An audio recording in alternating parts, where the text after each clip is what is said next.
The airport never fully slept. 5 in the morning. Terminal lights humming at that frequency just below conscious thought.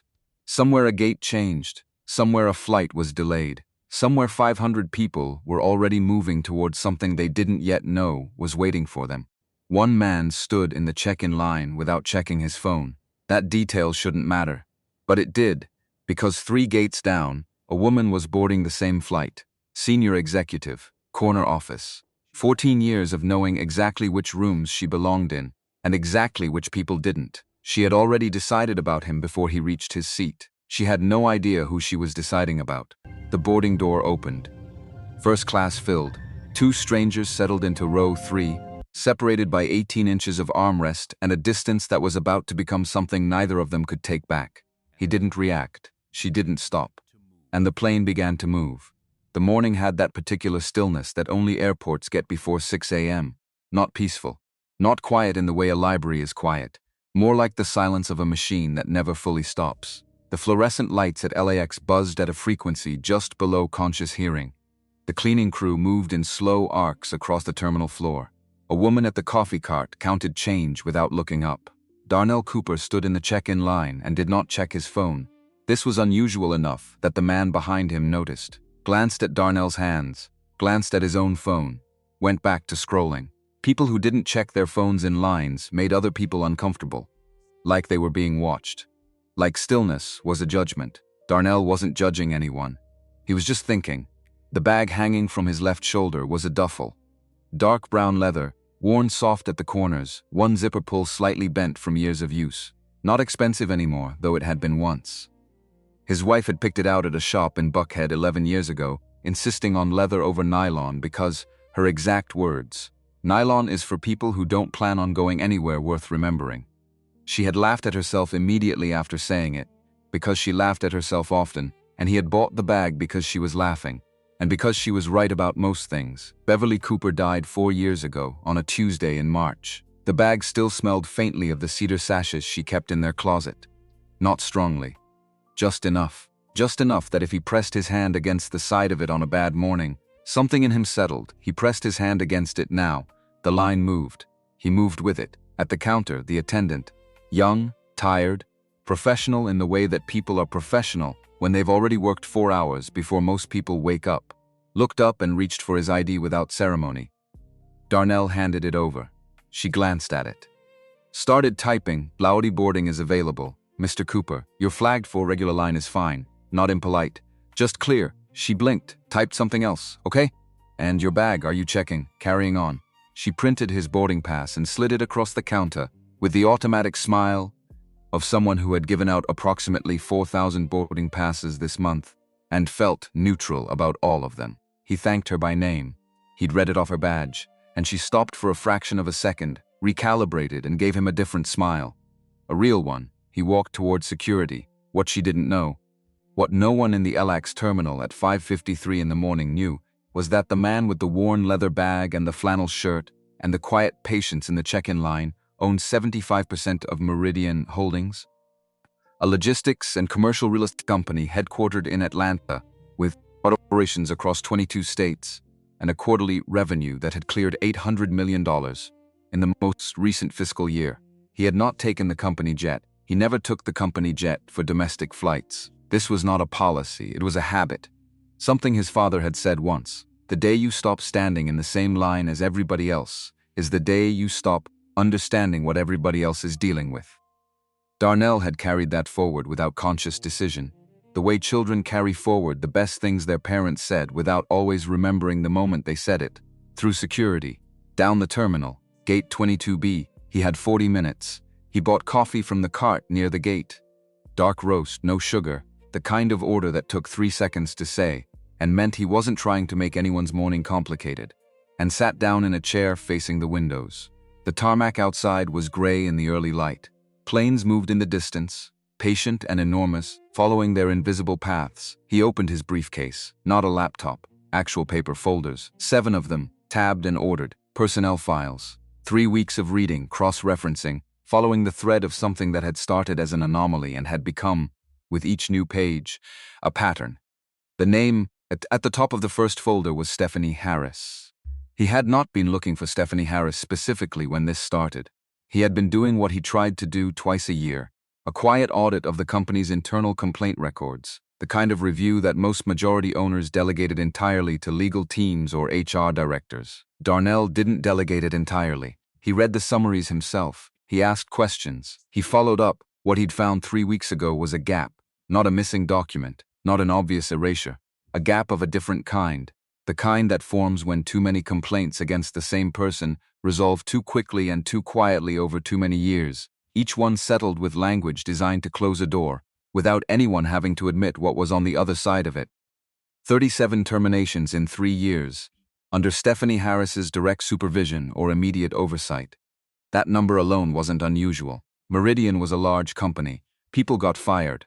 But when Lorraine Mitchell, his attorney, the one person he trusted completely with the details he didn't want to broadcast, had run the secondary analysis on Darnell's request, the picture had sharpened into something harder to look at. 28 of those 37 were women and men of color. The complaint files that should have corresponded to some of those terminations were either closed with minimal documentation or absent entirely. There was one name that appeared with quiet, consistent regularity in the accounts of 5 separate former employees, each of whom had filed a complaint, each of whom had been managed out of the company within 6 months of filing. Stephanie Harris. Darnell had read those files at his kitchen table in Atlanta, a glass of water gone warm beside him, the house so quiet that he could hear the refrigerator hum. He had read them the way you read something you wish you could unread. Carefully, because he owed that to the people whose names were on the pages, and with a heaviness that grew with each folder, because he had owned 75% of this company when all of it was happening. He was aware that this made him implicated, not in the actions themselves, but in the conditions that allowed them to continue. His father had built Meridian Holdings from nothing, a single truck, a lease on a small warehouse outside Atlanta, a contract with a regional grocery chain that paid barely enough to cover the first month's overhead. James Cooper had built it through 20 years of work so methodical and so stubborn that it had looked, from a certain angle, like something other than ambition, like a man simply refusing to stop. Darnell had inherited the company and a standard. He had thought he was maintaining both. He closed the folder. This was why he was on a commercial flight to New York instead of the company jet, sitting in a terminal chair with a paper cup of dark roast coffee. Not because it was strategically wise, not because he'd been advised to, but because Stephanie Harris was on this flight. He knew her schedule, he had access to travel records, and 3 weeks of reading files had created in him a specific and uncomfortable need to see the person behind them, to sit in the same space, to observe, without the mediation of HR reports and legal language, who she was. He knew it might confirm everything, he knew it might not. He had told himself he was keeping an open mind. He pressed his hand against the side of the leather bag and drank his coffee. Stephanie Harris arrived at the gate at 6:22 with the unhurried energy of a woman who had never once in her professional life missed a flight. She was 46, with the kind of posture that people either inherited from good bone structure or acquired through years of walking into rooms they intended to own. Her dress was deep plum, not purple, the specific shade that exists between the two, the shade that costs more because the dye is harder to get right. And her bag was Italian leather, structured, the kind that stood up on its own without slouching. Her earrings were small gold hoops. Her heels were practical enough to walk in and expensive enough to matter. She moved through the gate area like someone navigating familiar territory, which she was. She traveled this route regularly, LAX to JFK, first class, window seat, same airline, because she had long ago decided that the variables she could control should be controlled and the ones she couldn't should be minimized. She settled into the seat nearest the jetway, opened her phone, and began scrolling through emails with the focused efficiency of a person who treated waiting as time, and time as something that shouldn't go to waste. Her phone rang. She glanced at the screen. Her face changed, not dramatically, not in a way that anyone would have noticed unless they were already watching her. But something in her shoulders released, just slightly, and when she answered, her voice was different, lower, warmer, with a texture in it that her professional voice didn't have. Hey baby, a pause. I know, I'll be back Thursday. Another pause, a small laugh, genuine. Tell me about it. She listened, and for the next 45 seconds she was completely present in a way that the terminal didn't require her to be. Her eyes went soft. She asked a follow-up question. She laughed again, once short reel, then the call ended, and Stephanie Harris reassembled herself. Not consciously, just automatically, the way people do when they have maintained a professional persona long enough that the reassembly is reflex. She straightened, lifted her chin, went back to her emails. From his chair across the gate area, Darnell had watched this, not intrusively. He was 40 feet away and she had no reason to notice him, but he had seen the shift. The 10 seconds of a different woman inside the same composed exterior. He noted it, not as exculpation, but as information. Whatever else Stephanie Harris was. And the files said several things she was. She was also a person with a daughter who made her voice go soft. That didn't change anything about the files. But it was true, and he made a point of noticing true things. He went back to his coffee. First class boarded first. Darnell filed in with the group, located row 3, found 3B. The aisle seat, which he'd chosen deliberately, because he always chose the aisle, and slid his duffel into the overhead bin with the efficiency of a man who had done this many hundreds of times. He sat. He put his briefcase under the seat in front of him. He settled. The window seat, 3A, was already occupied. Stephanie Harris was looking at her phone when he sat down. She looked up the way people look up when they sense movement in their peripheral vision. Automatic, quick, a reflex more than a choice. Her eyes moved over him in the time it takes to blink. The flannel shirt, the worn cuffs, the absence of a laptop bag or a rolling carry-on, the duffel in the overhead bin that she'd watched him stow with one hand like it weighed nothing. The assessment was done in under 2 seconds. Darnell was watching the seatback screen. He felt it anyway. He always felt it. Her spine straightened. He noticed that too. For a moment she said nothing. Her lips pressed together in a way that could have been anything. Irritation, calculation, a decision being made. She looked at the seat between them, which was empty, which was technically a divider seat in this configuration. She placed her bag on it, not carelessly, deliberately. Like punctuation, the boarding continued around them. Other passengers found their seats. The cabin filled with the sounds of overhead bins opening and closing, the soft murmur of a flight attendant greeting someone at the front. Darnell looked at his boarding pass. 3B. Looked at the seat she had her bag on. Said nothing yet. Denise Bryant came down the aisle. 14 years with the airline, which meant she moved through a full first-class cabin the way a surgeon moves through a familiar operating room. Oriented, calm, her attention distributed evenly without appearing to land anywhere in particular. Her braids were pulled back, her uniform was pressed. Her expression was professionally pleasant, in the specific way that flight attendants develop, which is different from regular pleasantness because it has to hold up under a much wider range of human behavior. She stopped at row 3, looked at the bag on the middle seat, looked at Darnell, looked at Stephanie. Good morning. Can I help you get settled? Stephanie looked up from her phone. Her voice was even, the kind of even that takes practice. Yes, actually. There's been some kind of mix-up with seating.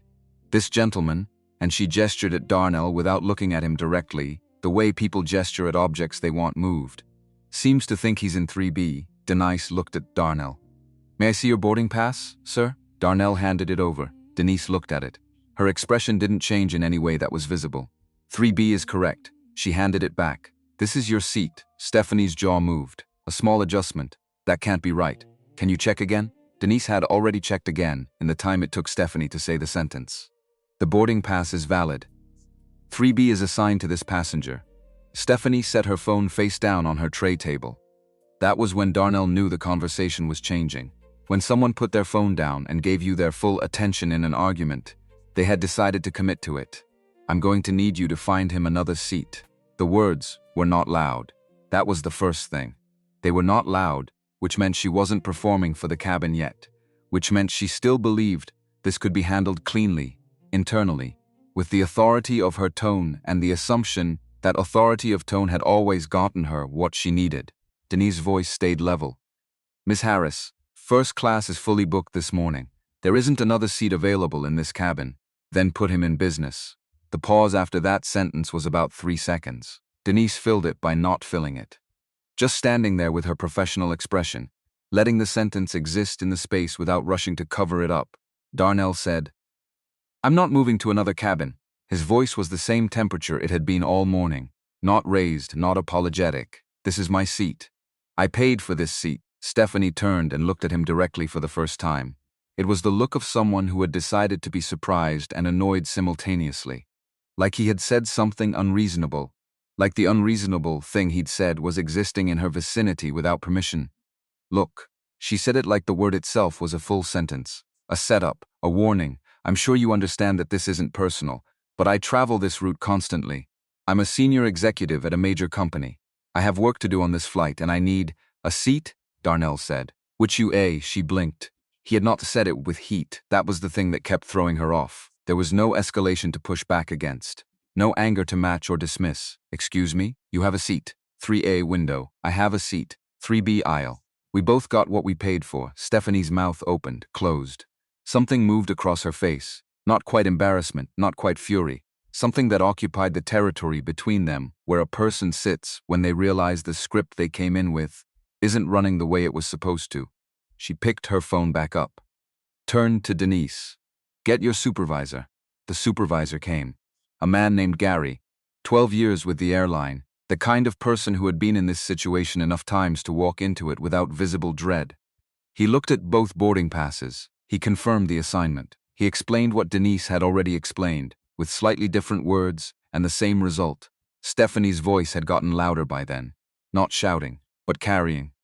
The kind of carrying that is calculated. Loud enough to signal that witnesses exist. Quiet enough to maintain plausible deniability about intent. I have spent more money on this airline in the past 3 years than most people spend on a car. She said it to Gary and also, somehow, to the entire forward cabin. And you're telling me I have to sit next to. She stopped. Restarted. You're telling me I have no options. We're sorry for the frustration. Don't do that. Sharp. Don't give me the script. Give me a solution. Darnell was sitting down by this point. He had sat down when Stephanie's supervisor arrived, because standing in the aisle had become theatrical, and he didn't want theater. He had his briefcase open on his lap and had been looking at a document with the focus of a man who had decided that the best response to performance was to decline to perform. This, somehow, made it worse. She looked at him sitting there, patient, still, reading, as though her objection to his presence was a weather event and he was simply waiting for it to pass, and something in her shifted from calculated to uncontrolled. Do you think this is funny? Her voice found its edge. He looked up. His expression was the same as it had been at the gate, at the check-in counter, at the coffee cart, the same thing he had been since before the sun came up. No, I don't. You're sitting there like you have every right. I do have every right. Not aggressive, just factual, the way 2 + 2 is factual. I have a boarding pass and a paid seat. That's the right in question. Around them, the cabin had gone quiet in the way that first-class cabins go quiet when something is happening that everyone is watching, and no one wants to be seen watching. A businessman in 4A had his phone at a particular angle that was not accidental. A woman in 2C had stopped pretending to read her magazine. Stephanie's voice came out harder now. The professional modulation had slipped. That shirt probably came from a discount rack. That bag looks like it's been through a garbage disposal. You probably used miles from a credit card offer you got in the mail and spent 6 months waiting for an upgrade, and now you want to act like you belong. Mrs. Harris. Denise's voice cut in, steady and precise. Please lower your voice. Don't tell me to lower my voice. Stephanie turned on her. I'll file a report on this entire crew. I'll make sure corporate knows you failed to handle a simple passenger accommodation. I have people at this airline. You have people, Darnell said it quietly. He had closed his briefcase. He was looking at her now with the full attention he had been withholding. So do I. She didn't understand what he meant. Not yet. He stood up, fully, unhurried. He was taller than her by half a foot, and the difference only registered now, because he'd been sitting, because she hadn't been looking at him as a person, only as a problem to be managed. I'm going to say this once. His voice was the same temperature it had been all morning. It was the same temperature it was going to be for the rest of this flight. The temperature of a man who had decided long ago that volume was not the same as clarity. I am not moving to another seat. I am not moving to another cabin. This is where I paid to sit, and this is where I'm going to sit. If you have a complaint about that, you are welcome to file it with whoever you have people at. He sat back down. Stephanie stood there for a moment that lasted longer than a moment. Then Denise stepped forward and said quietly, with the particular gentleness that professionals use when they are managing a situation that has become irreversible. Mr. Cooper, would you allow me to seat you in the premium section at the front? It's quieter there, and you'd have more space. He looked at her, read her expression, understood what she was doing and why, and that it had nothing to do with him being wrong. "Sure," he said. He picked up his briefcase, reached up for his bag in the overhead, followed Denise toward the front of the cabin. He did not look at Stephanie Harris. As he passed her, behind him, he heard her settle back into her window seat with the particular sound of someone who believes they have won something. She had no idea she had already lost everything that mattered. He sat in the premium section and watched the clouds settle below them as the plane climbed. Beverly would have had something to say about what just happened. Not mean, but specific. She had a gift for the one sentence that named exactly what was true about a situation that other people were dancing around. Something like, "She's not mad at you, baby. She's mad at the bag." And then she'd have laughed. Not at him. At the thing. At the way the world kept arranging itself to prove small points with large drama. He missed that laugh. He missed the way she saw things. He opened the first folder. Patricia Johnson's complaint was dated 38 months ago. She had been a business development manager at Meridian's Atlanta office, 4 years in, with performance reviews that used words like exceptional and high potential, and ready for expanded responsibility. Her most recent review before the complaint was 8 months prior. The language was consistent with everything that came before it. The complaint itself was measured. Professional in its language, which told Darnell something about how seriously Patricia Johnson had taken it. She had not written it in anger, had not used it to catalog everything she'd ever found irritating about her employer. She had written it with the careful precision of someone who understood that what she was describing needed to be believable, and who knew that the easiest way to make a complaint unbelievable was to make it feel like grievance rather than documentation. She described a pattern, a series of specific incidents with dates and locations, in which Stephanie Harris had made remarks in team settings about the importance of presenting the right image to clients, about the need for the business development team to reflect the kind of professionalism that reassures people, about certain candidates for promotion being, in Stephanie's phrasing, not quite ready for the visibility the role requires. Patricia had included dates, meeting attendees, approximate quotes. She had also described what happened after. Within 3 weeks of the complaint, her most visible project had been reassigned to a colleague. 2 months later, her U team was restructured, and she found herself managing a smaller group with a reduced portfolio. Her office was moved, not across the floor, to the building's lower level, a space adjacent to the mailroom that was designated as temporary when she moved in, and remained designated as temporary for the duration of her time there. The word temporary appeared 4 times in the HR notes. Her final performance review, filed 7 months after her complaint, described her as having difficulty adapting to shifting organizational priorities and showing a pattern of resistant behavior that impedes team cohesion.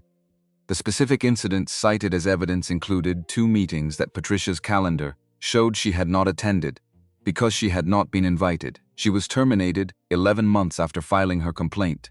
The settlement offer came 3 days later, $52,000 and a non-disclosure clause. She signed it. The HR note on the file read, "Resolved. No further action required." Darnell set the folder down. He looked out the window. The clouds were thick below them, an unbroken white that made the sky look like something had been erased. 5 other files had a similar shape, different names, different departments, different specific language in the complaint documents. Same arc, same timeline, same resolution word, resolved. He had gone to Lorraine Mitchell with the files 3 weeks ago and said, "Tell me if I'm seeing something that isn't there." Lorraine had called him back the next morning. Her exact words had been, "You're seeing something that is very much there, and I want you to look at one more thing." The one more thing was the secondary analysis. The demographic breakdown of the 37 terminations. The timeline mapping the complaints to the terminations. The pattern of HR notes that all shared, across different writers, the same vocabulary: resolved, misunderstanding, performance-based, no further action, as though they had been written from a template, or at the very least reviewed by someone who had made sure they all landed in the same place. Victor Bryant's name was on 4 of those review approvals. Victor Bryant, 62, who had been with Meridian for 16 years, and who currently held the position of interim CEO while the board completed its search for a permanent replacement after the previous CEO's retirement. Victor, who Darnell had trusted to manage the day-to-day, precisely because Victor had always seemed, in every board interaction and every quarterly review, like the most reasonable man in any room. The most reasonable man in any room. Darnell thought about that phrase now, 30,000 feet above whatever state was below him, and recognized it for what it was. A description of performance, not character. He had been fooled by performance before. Somewhere over Ohio, he guessed Ohio, the geography of the Midwest from above was not particularly distinctive. He heard the shift in cabin atmosphere that meant something was happening toward the back. He didn't turn around. He wasn't sure he needed to. The voice carried forward. Not the words, not at first. Just the tone, the particular frequency of someone who had decided that the people around her were an audience rather than fellow passengers. He had been in enough boardrooms and enough negotiations to recognize that frequency without needing to identify the source. Then a word or two came through. Disgrace. And then, 14 hours a day for this company and they seat me next to. He heard Denise's voice, lower, professional, attempting containment. He heard the other voice cutting through the containment. He kept looking out the window. He thought about Patricia Johnson in that basement office. No windows. Broken air conditioning, temporary. Month after month after month, he thought about the morning Patricia had filed her complaint, what she must have been feeling, the specific courage it takes to put your name on a document that describes something true, and then hand that document to people who have every reason to make it disappear. Not because they were monsters, because it was convenient, because the machinery of no further action had been running smoothly for a long time and nobody had needed to stop it. He thought about what Beverly would say about that. She would say, "You can't fix what you pretend you didn't see." The voice from the back of the cabin had gotten louder. He heard Denise say clearly enough now to make out the words, "Miss Harris, please lower your voice." Other passengers, and then a sound, not a slap, not anything violent, but a sound of presence, of something happening in the physical space that had not been happening before. Several passengers near him turned their heads. He didn't turn, he knew what had happened. Not specifically, but generally. He knew the particular way that confrontations of this kind escalate when the person escalating realizes that their usual tools, authority of title, authority of tone, the implied threat of consequences, are not producing the results they expect. He knew the point at which performance becomes something more desperate and less controlled. He knew it because he had been on the receiving end of it before. Not always, not everywhere, but enough times and in enough contexts that he had developed a relationship with it. Not acceptance, not anger exactly, more like the specific exhaustion of a person who has learned that the thing is still there and is still going to be there and has not yet resolved what that means for how they move through a world that still contains it. He heard a collective intake of breath from the passengers behind him. Then he heard footsteps, careful, light, coming up the aisle. Denise again. She stopped beside him and leaned down slightly and said, in a voice that was very quiet and very controlled, "Mr. Cooper, I want to apologize on behalf of the crew for what just occurred. I want you to know that it was completely inappropriate, and that I intend to document it fully."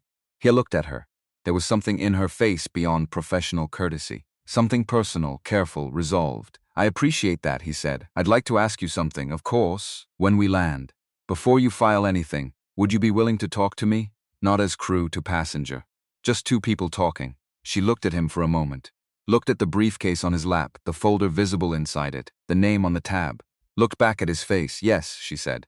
"I think I would." He didn't sleep. He never slept on the New York flight. Too short, and his mind was always doing something for the full duration. Instead he read, or thought, or both at the same time, which was a habit he'd developed early and never broken. Beverly had called it productive restlessness, and had accepted it with the equanimity of a woman who had spent 27 years married to a man who treated stillness as a temporary state rather than a destination. He thought about the files. He thought about the pattern. He thought about Victor Bryant approving HR language in 4 separate cases. Language that happened to resolve 4 separate complaints in the same direction. He thought about what Lorraine had said when he'd asked her how confident she was in what the files showed. She'd said, "Confident enough that I want you to be very careful about what you do next. Because the thing about patents like this, they don't exist in isolation. They exist because somebody decided they should. And that somebody is still deciding." He thought about the shareholder gala. It was scheduled for Thursday evening. The Carlisle Hotel. Victor had confirmed it 3 weeks ago with the kind of cheerful efficiency that Darnell now read differently than he would have at the time. The agenda, as presented, was straightforward. Quarterly review, forward projections, a brief acknowledgement of the ongoing CEO search, what Lorraine suspected, and what 3 weeks of reading had made Darnell suspect alongside her, was that the agenda had a second layer. That Victor intended to use the platform and the audience and the formal structure of a shareholder meeting to propose something that would be much harder to propose in a smaller room. A restructuring of ownership authority.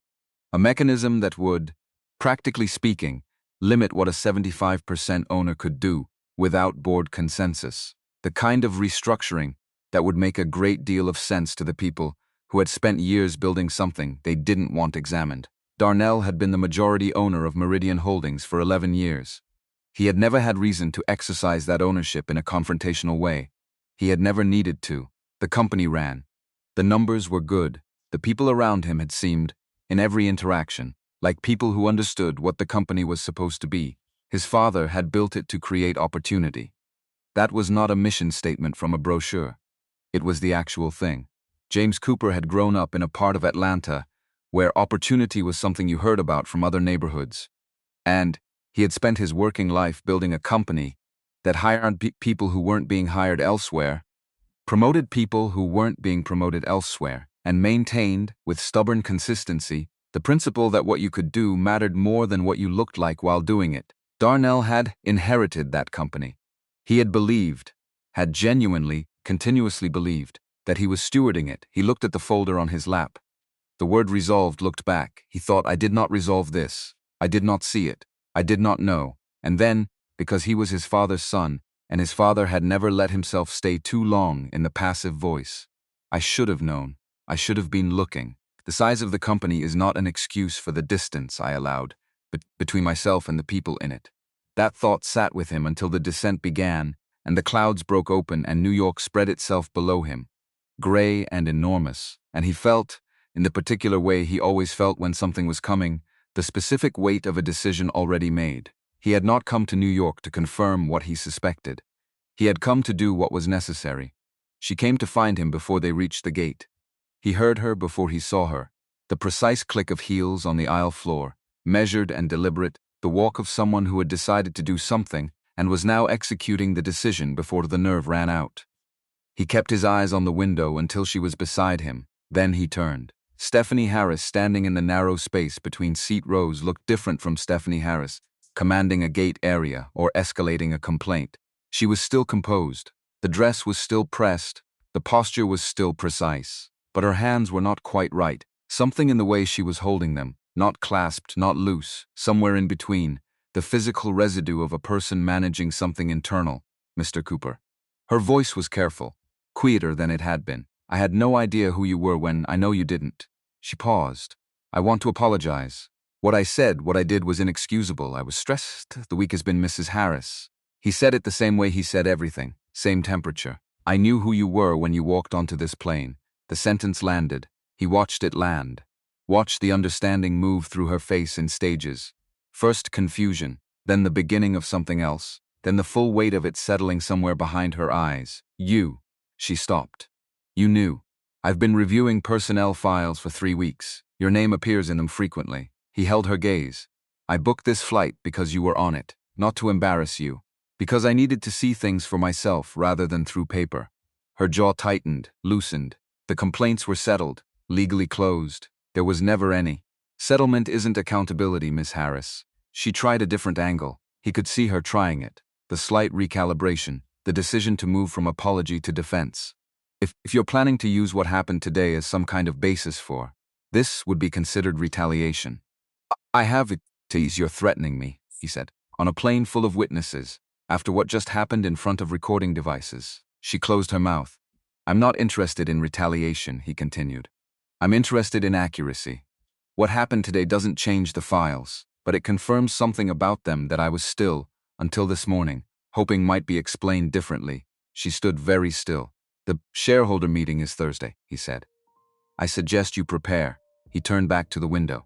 The runway lights appeared below them, long lines of white stretching toward the gate, and the plane came down steady and straight the way good planes do.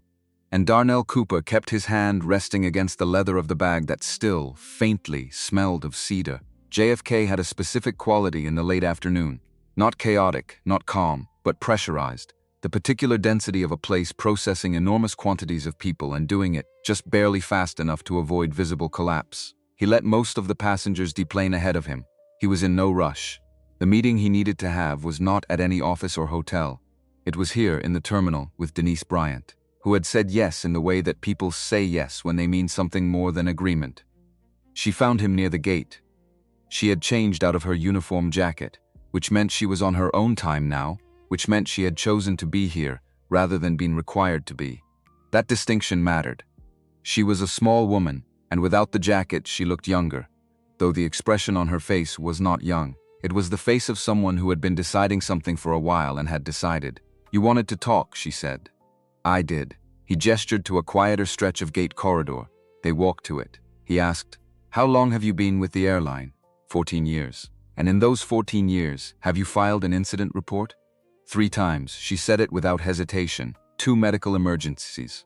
1 passenger making credible threats. "I'd like to request a 4th, he said. "Everything you witnessed today, what you heard, what you saw, what happened in that cabin from the moment Miss Harris objected to my boarding pass to the moment I was moved to the premium section." Denise looked at him. Her hands were still at her sides. "What is this part of?" "A larger investigation," he said, "into practices at my company that have been allowed to continue for too long because nobody in a position to stop them was looking closely enough. Your company." She said it the way people repeat sentences that contain unexpected information.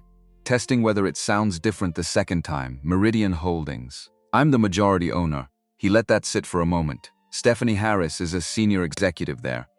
What she did today was not an isolated event. I have files that document a pattern going back years. Your account of what happened in that cabin is part of that pattern." She was quiet for a moment. Then, "I could lose my job." "You could," he said. "I won't tell you otherwise. The people who benefit from silence have resources. They have already demonstrated willingness to use them. So why would I?" "Because you said yes when I asked to talk." He met her eyes. "People who aren't willing to say anything don't say yes. They say they have to catch a connection." Something shifted in her expression. "A decision finalized? I'll write the report," she said. "Everything I saw, everything I heard." He nodded. "Thank you." She started to turn. "Stopped, Mr. Cooper. There's something else." He waited. There was a man in seat 5A. He was recording from the moment things escalated. He was still recording when we landed. She paused. He handed me a card. Said if anyone needed documentation, he had it preserved. Said something about cybersecurity protocols. Another pause. "His name is Jeffrey Lewis." Darnell looked at her. Of all the things that could have happened on this flight, of all the ways this day could have gone, he had not anticipated this particular detail. He had anticipated confirmation. He had not anticipated an attorney in seat 5A who had apparently understood exactly what he was witnessing and had acted accordingly. He pressed his hand against the strap of the leather bag on his shoulder. Beverly would have said, "Sometimes the world puts the right people in the right seats." And then she would have laughed. "Get me his number," Darnell said. Around them, the terminal continued its pressurized motion. Gates opening and closing, announcements scrolling on overhead displays, thousands of people moving toward thousands of destinations. None of them knew what had been confirmed on a morning flight from Los Angeles. None of them knew what was coming Thursday. Darnell Cooper found a seat in a quiet corner of the terminal, opened his briefcase, and took out a fresh folder. He wrote one name on the tab, Patricia Johnson. Then he took out his phone and called Lorraine Mitchell. "Lorraine," he said when she picked up. "I need you to find Patricia Johnson. She was terminated from Meridian 3 years ago. I need to talk to her before Thursday." A pause on the other end. Then Lorraine's voice, careful and precise. "You're sure about this?" "I've been sure for 3 weeks." He looked down at the folder. "I just needed to see it myself, and I saw it." He closed the briefcase. Through the terminal window, the tarmac outside was darkening toward evening. Planes taxied in slow lines toward their gates, patient and enormous, following their invisible paths. 3 years is a long time, Lorraine said. People move. Some of them don't want to be found Trey anyway. He kept his voice even. "Tell her I'm not calling to offer her a settlement." "What are you calling to offer?" He thought about his father's warehouse in Atlanta, the first contract, the battered desk, the principal that had outlasted both the desk and the man who'd sat behind it. "Tell her," he said, "that I'm calling to fix it." The Meridian Holdings building in Midtown Manhattan had 42 floors, and a lobby that cost more to maintain annually than most small companies earned in a year. Darnell had approved that lobby budget 6 years ago without particular enthusiasm. It had been Beverly's position that the lobby mattered, that people formed impressions in the first 40 seconds of entering a building, and that a company asking clients to trust it with their logistics and their real estate needed to project, from the moment someone walked through the front door, the specific kind of solidity that said, "We are still going to be here in 20 years." He had agreed because she was usually right about those things, and because she had been the one who understood instinctively how the company looked to people who weren't already inside it. He thought about that now, standing in the lobby at 9:47 in the evening, looking up at the atrium ceiling that Beverly had chosen and the lighting design she had approved, watching his own reflection in the polished floor. The building was mostly empty at this hour. Security at the desk. A few lights on the upper floors where the reliably ambitious were still at their desks. The elevator bank silent. He had come straight from the airport. He had not gone to his hotel first. He had not eaten since the coffee at LAX. He was running on the particular fuel of a man who has decided something and wants to do the thing he has decided before the weight of it settles into something heavier than forward motion. The elevator took him to 42. Victor Bryant had been in the building since 7 that morning. This was not unusual. Victor was 62, an early riser, and had spent 16 years at Meridian, operating on the implicit understanding that longevity was its own form of authority. He knew where everything was. He knew how everything ran. He knew, perhaps more importantly, which things ran smoothly because they were well designed, and which things ran smoothly because nobody was asking the right questions. He was standing at the window of the main conference room when Darnell came in. The Manhattan skyline behind him was doing what it always did at night, performing its own importance, all those lit rectangles stacked against the dark, a city that had decided long ago that brightness was a form of argument. Victor turned. His expression did a quick and controlled thing, the shift from surprise to composed welcome, executed in under a second. He was very good at that. He had always been very good at that, Darnell. Warm, steady, the voice of a man who was not worried, or who needed to sound like a man who was not worried, which in practice produced the same sound. "I wasn't expecting you tonight, I know." 7 other people were in the room, senior vice presidents. The internal legal team lead, a woman named Carol Lee, who had the specific stillness of someone who had been told to come to this meeting but not why.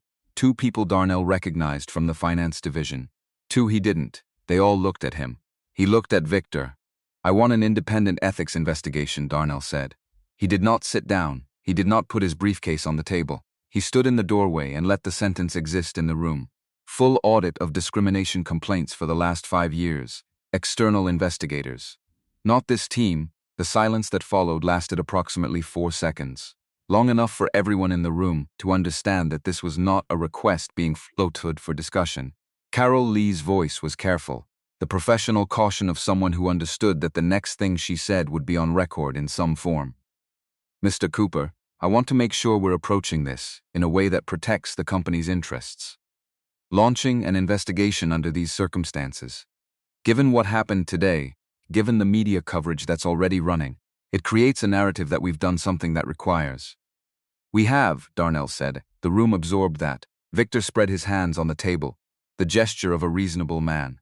A man who had context, a man who understood complexity. "Darnell, I hear you. What happened today was wrong and Stephanie knows it. But 40,000 people work at this company. We have obligations, to shareholders, to the board, to the people whose livelihoods depend on Meridian not being in the headlines for the wrong reasons every morning. We're already in the headlines, which is exactly why we need to manage this carefully rather than carefully." Darnell let the words sit there alone for a moment. "Is that what we were doing for 3 years, while 37 people were terminated under Stephanie Harris's supervision, and every complaint filed about it, resolved in the same direction with the same language?" Victor's jaw did something almost imperceptible. "Almost those were performance-based decisions. We have documentation. I've read the documentation." Darnell moved to the table then, not to sit, but to set down one folder. He opened it to a page near the back. Patricia Johnson. Performance review from 8 months before her complaint. Exceptional. Exceeds expectations in every category. Ready for expanded responsibility. He turned the page. Performance review from 1 week before her termination. Resistant. Disruptive. Failure to adapt. He looked up, same manager, same employee, different outcome teeted. Different language produced, the room had gotten very still. Victor leaned back, recalibrated. When he spoke again, his voice had changed. Not in pitch, but in register, in the specific key that experienced operators shift to when the direct approach has closed off. Softer, more personal, like he was being honest now because the previous version of honest hadn't worked. Darnell, I've known you for 16 years. I watched your father build this thing from nothing. I know what this company is supposed to stand for. And I want to be clear, if there are problems, real problems, I want them addressed. A pause. But think about what you're doing. You're talking about blowing up the reputations of people who have given years to this company, based on files that were legally closed, on the same day that a video of you in an airplane is running on every cable news channel. The optics. The optics. Darnell's voice was the same temperature it always was, consistent, uninflected, more unsettling because of that. 16 years ago, when my father brought you into this company, he told me you were the most reasonable man he'd ever put in a room. I've always believed that. Victor nodded. Something like gratitude crossed his face. I've been wrong about more than one thing this week, Darnell said. That might be another. He picked up his briefcase, left the folder on the table. The investigation will happen, he said from the doorway. Whether it happens with your cooperation or around it is the decision you have between now and Thursday. He walked out. The Madison Hotel was 3 blocks from Meridian headquarters.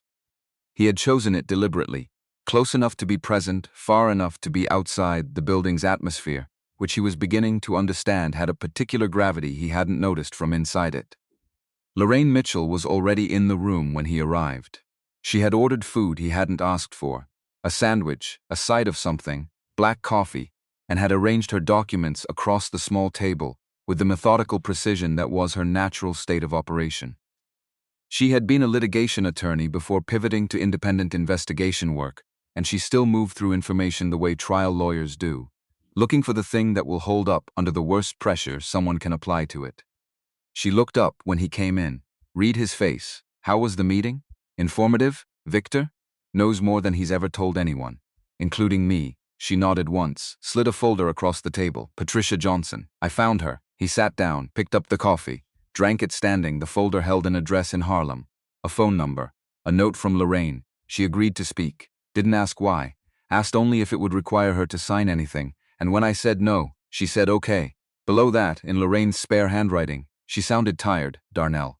The kind of tired that's been going on a while. He looked at the phone number, looked at his watch. It was past 10. Tomorrow morning, Lorraine said. She can meet at 9, he sat. Ate half the sandwich without tasting it. Went through 2 more folders while Lorraine worked across the table from him, the 2 of them occupying the same space in companionable silence. The particular working quiet of people who have been through enough together that they no longer needed to fill every interval. Lorraine had been Beverly's friend first. They had grown up in the same neighborhood in southwest Atlanta, had gone to the same high school, had stayed close across decades in the way that some friendships do. Not through constant contact, but through the kind of underlying trust that doesn't require maintenance. When Beverly died, Lorraine had been at the house within 4 hours. She had sat with Darnell without trying to say anything useful, which was exactly the right thing, and she had been doing it in various forms ever. He trusted her in the way he had trusted Beverly, not blindly, because neither woman had ever wanted to be trusted blindly, but specifically. In the area of her competence and her loyalty, which were substantial. Around midnight, she said, "There's something else." He looked up. I did a secondary pull on the settlement records. Not just the complaints, the actual financial transactions. She turned her laptop to face him. 17 settlements in 5 years. Total payout including legal fees, just over $2.3 million. He looked at the numbers. "That's not what concerns me," she said. "This is." She scrolled to a second screen. A series of budget line items from Meridian's operational accounts. 6 of those settlements were coded as operational expenses. Not legal, not HR, operational. Which means they went through a different approval chain. Victor's chain. She let that sit. If those were deliberately miscategorized to keep them off the standard legal review, that's fraud at minimum. She closed the laptop. "Darnell, this has gotten larger than a discrimination investigation." He was quiet for a moment. Outside the hotel window, Midtown kept its lights on, indifferent to the hour, performing the same argument it always performed. How large? "I made a call this afternoon," she said carefully. "To someone I know at the federal level. Someone I've worked with before and trust. I didn't give specifics. I asked hypothetically whether certain patterns in financial records would be of interest. A pause. They were interested. He set down his coffee cup. Lorraine, I know. If federal investigators get involved, this goes somewhere none of us can fully control. Yes, she met his eyes. But Darnell, this was already somewhere none of us can fully control. It's been there for a while. We're just the first people looking at it from the right angle. He picked up the coffee cup again. Empty. He kept holding it anyway. Thursday, he said. Thursday, she agreed. Patricia Johnson arrived at the Madison at 9 the next morning in a coat that had been good once and was still being asked to be good. Wool, gray, well-maintained, but worn in a way that spoke of careful tending rather than easy replacement. She was 39, though she looked like someone who had been 39 for a while in the difficult way, not aged, but weighted. The kind of weight that accumulates when circumstances require you to carry things other people put down. Her eyes were alert. Careful. She looked at Darnell when she entered and held the look for 3 seconds before she sat down, which was enough time to make an assessment of him and begin deciding whether it was accurate. Lorraine had set up the small conference table with water and coffee and nothing else. No documents visible, no legal pads. Nothing that looked like a deposition setup, because this wasn't one, and because Patricia Johnson had already been through the machinery of formal resolution, and it had not served her.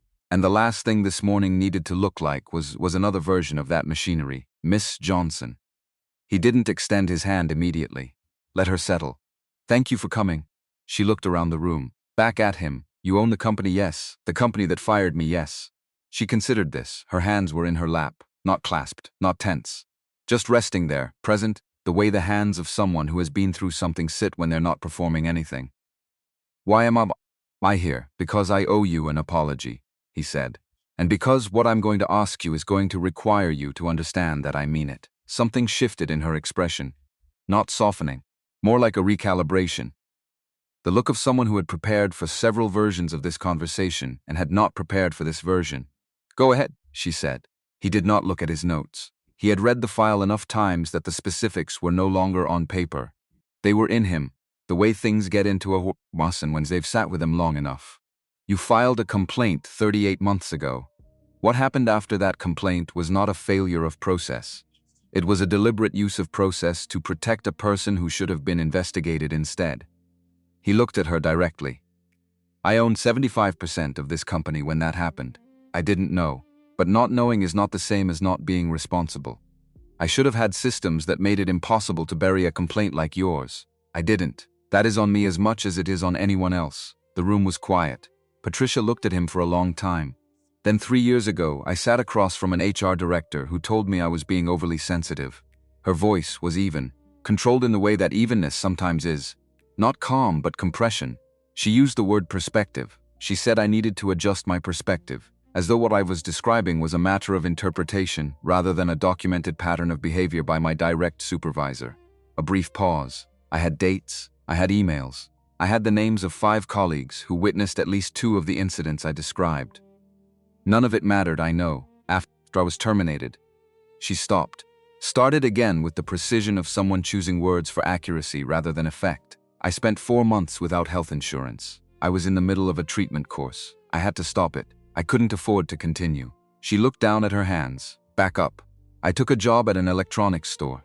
Part-time. I have a graduate degree and 11 years of business development experience. And I was selling extended warranties on televisions. Because the HR director at your company decided my perspective needed adjusting. The word "your" landed the way it was meant to. He held it. Patricia, he said. I'm sorry. Those words don't reach the cost of what happened to you. I know that. But I mean them without qualification. She looked at him. Something in her face was very careful. Not hard, not closed. Just careful. The carefulness of a person who has been burned by what looked like good faith before and is deciding, in real time, whether to risk it again. What do you want from me? She said. I want you to tell me what happened. On the record. In full. He paused. And I want you to know that whether or not you agree to that, what I've already found in those files is enough to act on. This is not a situation where your participation is the difference between justice and no justice. You have the choice to stay out of it. You also have the choice to be part of ending something that is still happening to other people.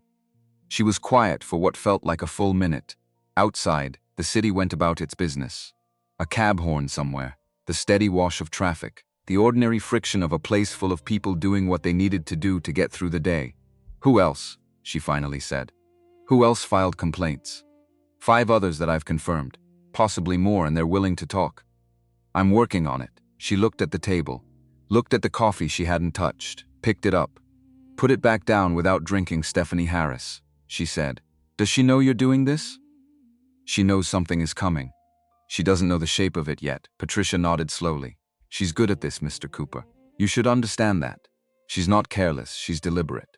Every move she made against me, the project reassignment, the office relocation, the fabricated performance issues, all of it looked like legitimate business decisions from a distance. That's why it worked. That's why it kept working. A pause. She has a talent for making cruelty look like management. He thought about the folder he had closed on the plane. The word resolved at the bottom of each page. I understand, he said. Which is why the investigation needs to be airtight before anything happens publicly. And Victor Bryant, she said. Is he part of this? The question was direct enough that he paused before answering. His approvals are on 6 settlement miscategorizations. Whether that's active participation or willful negligence, I don't know yet. She laughed. Short, humorless. The laugh of someone who has suspected something for a long time and just had it confirmed. He came to see me, she said, 3 days after I filed the complaint. His assistant called and said he wanted to handle things quietly to protect my reputation. Suggested I withdraw the complaint and accept a lateral transfer to the Denver office. Darnell's jaw tightened. He kept it off his face. I refused, she said. Denver was a demotion with better weather.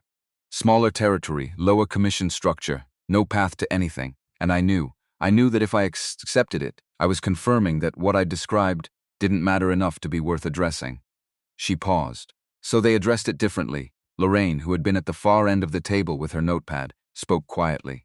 Patricia, when Victor's office contacted you, was it in writing? A call? Call, followed by a written summary from his assistant in an email. I kept the email. Lorraine wrote something down. I'll bring everything I have, Patricia said.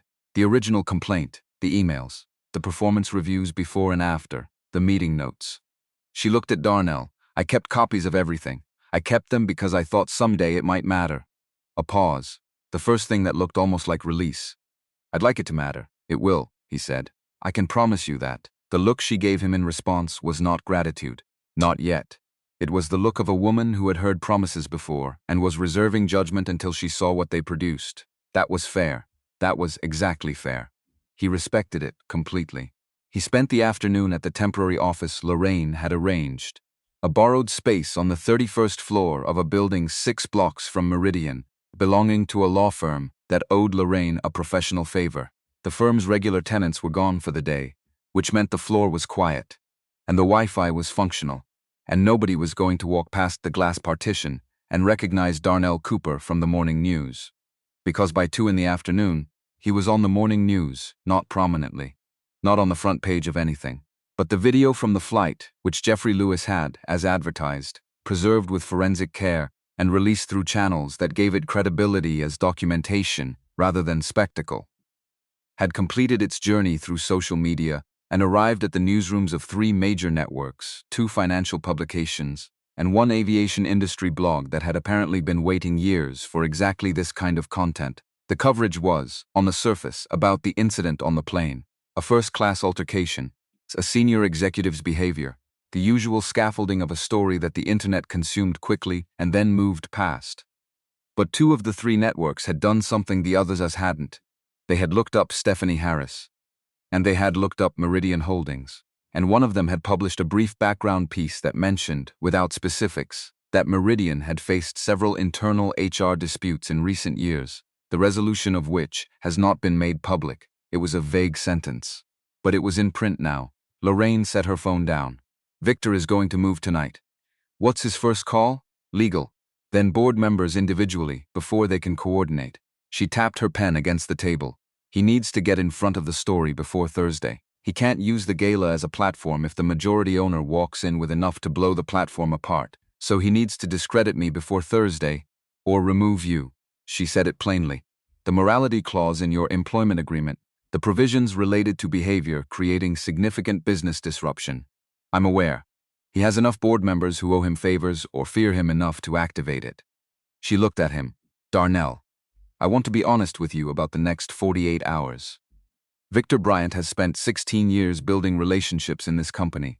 He has the current board, the institutional knowledge, the legal team, and the cooperation of whatever remains of Stephanie's network. What we have is correct information and a flight attendant who's willing to put her career on the line. And Jeffrey Lewis, who is one man with a hard drive, and Patricia Johnson, who was made to look like a disgruntled former employee once and can be made to look like one again. He leaned back, looked at the ceiling. We also have, he said, the truth. The truth is not self-executing. Her voice was not unkind. I spent 20 years in litigation. I've watched the truth lose a lot of cases. It lost them in rooms where the decision-makers could be controlled, he said. What if we take it somewhere they can't control the room? She looked at him. He looked at the gala invitation on the table between them. He had brought it from his briefcase and set it there when they arrived, not as a plan but as a question he was beginning to answer. Lorraine was quiet for a long moment. When she spoke, her voice had shifted, not uncertain but recalibrated. If you're thinking about Thursday, Victor wants a public stage to end my involvement in this company. He met her eyes. Give me one good reason not to let him have it. She thought about it, genuinely. Long enough that he knew she was actually considering it and not just preparing a response. I can't, she said finally. If we do it right, then we do it right. She pulled a fresh legal pad toward her, uncapped her pen. Jeffrey Lewis first. I need to understand exactly what he has and exactly how defensible it is. Not just the plane video. The baggage claim, recording tonight. Jeffrey Lewis turned out to be exactly the kind of person his actions on the plane had suggested. Precise, calm, and constitutionally incapable of ignoring a clear ethical situation when he found himself inside one. He was 44, with the particular bearing of someone who had spent years working in cybersecurity law, which meant he understood both what systems were designed to prevent and every reliable method by which those systems failed. He met them at a coffee shop on the Upper West Side, arriving 5 minutes early, which told Lorraine that he had looked up both of them before coming and decided they were worth the time. He set the sealed storage case on the table between them, with the careful deliberateness of someone handling something that had legal weight, which it did. Chain of custody documentation is complete, he said. From the moment I began recording on the aircraft to now, every transfer, every copy, every server the footage has touched is logged and time-stamped. I followed federal cybersecurity preservation protocols because it was apparent from the nature of what I was documenting that the footage would be contested. Lorraine looked at the case. When did you decide to preserve it? When Ms. Harris escalated beyond the initial seating dispute. He said it without drama. In my professional experience, when a person in a position of institutional authority publicly humiliates someone in a space with multiple witnesses, and that authority figure turns out to have connections to the person they've humiliated, the documentation of what actually happened becomes very valuable and very contested. You knew who he was, Darnell said. I looked him up before the plane finished boarding. I recognized the name from financial news. Jeffrey glanced at him. I want to be transparent about that. I'm not a disinterested party in the sense of having no knowledge, but I'm a disinterested party in the sense that I have no stake in the outcome, beyond wanting what's on that drive to be usable as accurate documentation. Lorraine opened the case, looked at the drive. The baggage claim recording, 23 minutes of audio. Battery on my phone gave me a little over half the conversation between Ms. Harris and Mr. Bryant before I needed to stop. He paused. What I have covers the material decisions. Specifically, Mr. Bryant directing Ms. Harris to, and I'm using his exact language, get the flight attendant dealt with before she files anything. He also references Patricia Johnson by name. Says if she surfaces, the response should be. He stopped. I'll let you hear it. Lorraine looked at Darnell. He looked at the drive. This was the thing that Victor had not anticipated. This was the specific failure of people who had operated for a long time in conditions that rewarded confidence and punished doubt. They assumed that a conversation held at baggage claim in a busy airport terminal was not being recorded. They assumed this because no one had ever done it before. And no one had done it before because, in most situations, there was no Jeffrey Lewis in seat 5A. I need you to understand what you're offering, Darnell said. If this goes where I think it's going, if we use this at the shareholder gala Thursday, you will be identified. Victor Bryant's legal team will come after the recording's validity, your professional reputation. Mr. Cooper. Jeffrey's voice was even. I'm a cybersecurity attorney. My professional reputation depends on my ability to produce documentation that holds up under exactly the kind of scrutiny Victor Bryant's team will apply to it. A brief pause. I'm not worried about my professional reputation. I am, in fact, somewhat looking forward to explaining to a room full of people why federal preservation protocols make this recording bulletproof. Lorraine made a sound that was almost a laugh. She covered it quickly. Thursday, Jeffrey said. What do you need from me between now and then? The attack came at 3:47 in the morning. Darnell was awake when it happened, which was not unusual. He had been going through Patricia's documents. She had messengered them to the hotel that evening.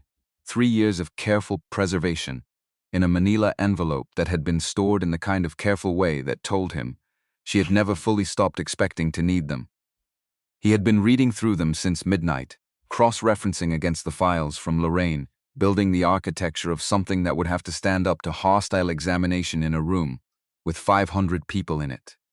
His laptop chimed, an alert from the cloud backup service that Lorraine used for their shared document files. He opened it, the main evidence folder, everything they had uploaded to the secure shared drive over the past 2 days, the personnel files, the secondary financial analysis, the formatted complaint records, was gone, not moved, not access restricted, deleted. He looked at the server log. Deletion timestamp 3:47 a.m. credentials. Victor Bryant. He stared at that for a moment. Victor had given him something, doing this. He had confirmed, in an action that was logged and timestamped and permanently on record, that he knew exactly what was in those files and that he had made a deliberate choice to destroy it. The act of deletion was itself evidence of consciousness of guilt, which was the kind of thing that juries understood intuitively even when they couldn't articulate the legal concept behind it. But Victor was not thinking about juries at 3:47 in the morning.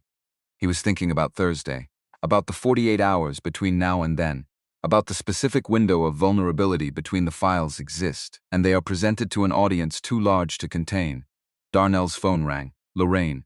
Her voice was controlled and tight. You saw it, just now. There's more. A pause that had weight in it. Patricia just called me. Someone put an envelope under her apartment door tonight. She found it 20 minutes ago. Photos. He felt something cold move through his chest. Her daughter, Lorraine said. Walking to school. The route, the schedule. No note, no signature. Just the photos. He stood up from the chair, moved to the window. The city outside was dark except for its permanent lighting, the street lights, the traffic signals cycling through their sequence, the lit windows of the people who were always awake. She's not going to testify, Lorraine said. I can't ask her to. Not with this, no. His voice came out steady. It surprised him because what he felt was not steady. What he felt was the specific and precise fury of a man who has spent 48 hours learning the dimensions of a wrong and has just learned they are larger than he measured. You can't ask her. She has a child, Darnell. It's all right. It wasn't, but the sentence served a purpose. We have Jeffrey's recording. We have Denise's incident report. We have the financial records, the digital financial records that were just deleted, Lorraine. He kept his voice even by choice, by practice, by the deep and reliable discipline of a man who understood that emotion and effectiveness occupied different registers, and that right now he needed the second one. Does Patricia still have her documents? A pause. Physical copies, yes. She kept them at her apartment. Then we still have them. Paper doesn't delete. He turned from the window. Call Jeffrey. Tell him to back up everything on his end to a second secure server. Tonight, different location. And Lorraine, I'm already doing it. He believed her. He had always been able to count on her to be already doing it. He put the phone down. He picked up the leather bag from beside the bed, not for any specific reason, just held it. The cedar was faint tonight, fainter than usual. Or maybe he was just tired. You can't fix what you pretend you didn't see. He set the bag down, picked up his phone, called Denise Bryant. She answered on the second ring, which meant she wasn't asleep either, which meant something had reached her too. Denise. They suspended me. Her voice was quiet and controlled, not fragile. Warn, 2 hours ago. Email from the airline's HR director. Pending investigation for violation of passenger privacy policies. She paused. 23 years, Darnell. Not 14 like I told you at the airport. I miscounted because I can't sleep. A short exhale. 23 years with no complaints, no incidents, no disciplinary actions. And now this. He pressed his eyes closed for a moment, then opened them. I need to ask you something, he said. You're going to ask if I'll still testify. I'm going to ask if you want to, not if you will. If you want to. The silence lasted a full breath. What she did on that plane, Denise stopped. When she started again, her voice had something in it that was not professional, was not flight attendant, was just a person who had watched something happen and had not been able to forget it. I've been doing this job for 23 years. I have seen passengers behave badly. I have been screamed at, talked down to, ignored. I have handled medical emergencies at 30,000 feet, and I have managed people in genuine fear with genuine compassion, and I have kept my composure in every single one of those situations because that is what the job requires, and because I believe in doing the job right. A pause. What she did to you on that plane was not a passenger having a bad day. It was a person expressing, very deliberately, the belief that another person's existence in her space was unacceptable. And I stood there and offered you an upgrade because I did not know how else to stop it. And I have thought about that every hour since. He waited. I want to testify, she said. 23 years is not nothing.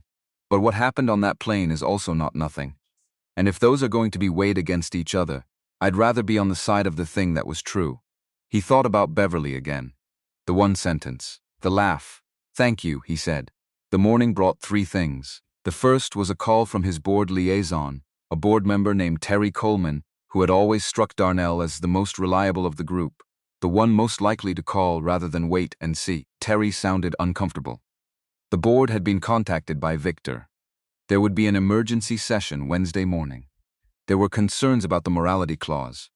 There were questions about judgment and stability. Victor had used the phrase pattern of impulsive decision-making twice. The second was a news alert.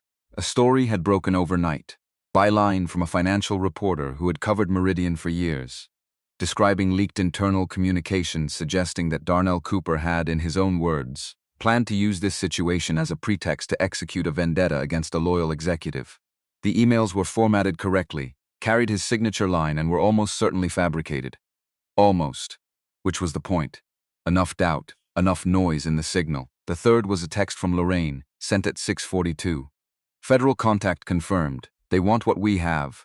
They'll be at the gala Thursday if you can make the presentation public and on record. They need the room. They need witnesses. This only works if it happens the way you said. He read all 3. Set the phone down. Drank his coffee standing at the hotel window, watching the city do what it did every morning. Reassemble itself from the night, find its feet, recommit to the argument it was always having with itself about importance and scale, and whether any of it meant anything lasting. His father had stood in a warehouse outside Atlanta, with 1 truck and 1 contract, and the absolute certainty that something could be built from nothing, if you were willing to keep showing up after the days that told you to stop. Thursday was 2 days away. He put the coffee down, opened his laptop, started writing the notes he would need. He was not going to wait for Wednesday's board session. He was not going to negotiate in private with people who had demonstrated that private negotiation was where they hid things. He was not going to offer Victor Bryant the chance to reframe this in a smaller room with a more controllable audience. Victor had chosen a stage. Darnell was going to use it. Wednesday's emergency board session lasted 42 minutes, which was shorter than any board session Darnell could remember attending. Shorter and more surreal. The experience of sitting at a table where most of the people on one side of the agenda had spent the previous 12 hours on the phone with Victor Bryant and had arrived with their decisions already made. He stated his position clearly. He presented the summary of what the files showed. He referenced Jeffrey's recording without detailing its contents. He described, without drama, the envelope that had appeared under Patricia Johnson's door. The board received this with expressions calibrated to suggest concern while communicating that concern was not, in this moment, the operative value. Carol Lee's replacement. She had been removed from this session on conflict of interest grounds. Spoke about shareholder value, about the morality clause, about the specific language of the clause that permitted board review of majority owner conduct in cases where that conduct created material disruption to business operations. A man named Brian Thompson, who had been on the Meridian board for 9 years and whom Darnell had genuinely liked, looked at the table and said nothing. Victor, at the head of the table, let everyone else speak. When the room had run its course, he looked at Darnell with the expression of a man who believed he was being merciful. Darnell, no one in this room doubts your commitment to this company. What I'm asking, what the board is asking, is that you allow professionals to handle what has become a very complicated situation. through appropriate channels, with appropriate oversight. A pause. Step back from Thursday's gala. Let us manage the communications. Let the legal team work through the HR questions on a proper timeline. This doesn't have to be a crisis. Darnell looked at him. Victor had 16 years of this building behind him. 16 years of knowing where every body was buried and which drawer to open and who owed what to whom. He was good at it. He was very, very good at it. I'll be at the gala Thursday, Darnell said. I'll be on time, he stood up. What's happening in this room? He said.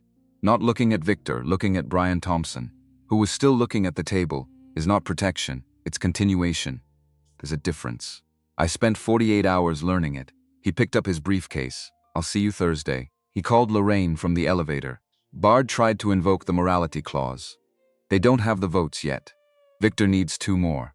He'll have them by tomorrow morning, which means he'll try to prevent you from attending the gala. He can try. The elevator doors opened on the lobby. He walked through it without stopping. Get Jeffrey, get Denise, get the federal contact confirmation in writing. And Lorraine, Patricia, she said. I know. He pushed through the front door into the afternoon. The city absorbed him immediately, the way New York did. Without acknowledgement, without adjustment, just folding him into its existing motion, the way water folds around anything placed in it. He walked north. He thought about the gala invitation in his briefcase, the Carlisle Hotel, 500 people, cameras from 3 financial news outlets, the board members who had looked at the table instead of at him, the board members who might still be reachable, saw the visitants in a room where they couldn't be managed one by one. He thought about Beverly and her 40-second rule about lobbies, about the first impression a company made on the people it was trying to persuade. He thought about what his father had said about standing in the same line as everybody else, about what you understood when you did that and what you lost when you stopped. He stopped at a crosswalk, waited for the light. A woman next to him was on the phone, laughing at something the person on the other end had said. A man in a delivery vest was checking his phone with the concentrated speed of someone who had 12 more stops to make. A kid on a skateboard rolled past the stopped line of cars, with the specific bravado of someone who had not yet had a reason to be cautious. The light changed. Darnell Cooper walked into Thursday. Thursday arrived the way consequential days often do, quietly, without announcement. The same gray Manhattan morning it always was, taxis running their routes, the coffee carts doing steady business, the city carrying on at its standard indifference to whatever any particular person needed from it. Darnell was awake before 5. He had slept 4 hours. Not badly, just briefly. The sleep of a man whose mind had finished its work and shut down for the minimum interval before the next requirement. He lay in the dark for a few minutes, listening to the city's low register, and then he got up and stood at the window, the way he had been standing at windows for 3 days, watching New York perform its argument with itself. The leather bag was on the chair by the door. He had packed it the night before. Not with the documents he was carrying to the gala, those were in the briefcase, but with the things he traveled with. The cedar sachets were in the side pocket where Beverly had always kept them. He had moved them there 4 years ago when the original placement started fading from habit to ritual. And he had left them there because ritual was sometimes the only geography that stayed fixed when everything else was in motion. He showered, dressed, took the navy suit from the garment bag that had been hanging on the closet door since Tuesday. He had brought it specifically for tonight, the one concession to ceremony in 3 days of flannel and khaki, and the quiet statement of a man who dressed for himself rather than for the room. Tonight the room mattered, not because he needed armor, because the evening was a formal occasion and he respected it, and because there was a difference between not caring what people thought of your appearance and being careless with the weight of what you were about to do. He looked at himself in the mirror. The suit was good. Beverly had helped him choose it 5 years ago. Dark navy, clean lines, nothing that announced itself. She had said it made him look like a man who had somewhere specific to be. He thought about that now. Thought about how specific the somewhere was tonight. He called Lorraine at 6:15. She answered immediately, which meant she had been awake longer than he had. Federal contact confirmed for tonight. They'll have 2 agents positioned inside the ballroom before the gala begins. They need the evidence presented publicly, on record, with the full room present. If Victor moves to have you removed before you can present, which he'll try, the agents will intervene only if a crime is actively being committed or about to be. A pause. which means we need you in front of that microphone before he can stop you. What does his morning look like? He's been calling board members since midnight. He has the 2 votes he needed. As of right now, the board has technically authorized invocation of the morality clause, which means he can argue you're not authorized to address the gala in an official ownership capacity. Let that settle. He's going to try to have you escorted out the moment you arrive. Then I need to be inside before anyone knows I'm coming. The service entrance on 61st. I've arranged it with someone on the hotel staff who owes me a professional favor. Her voice was dry. I am running low on professional favors, Darnell. This is essentially the last one.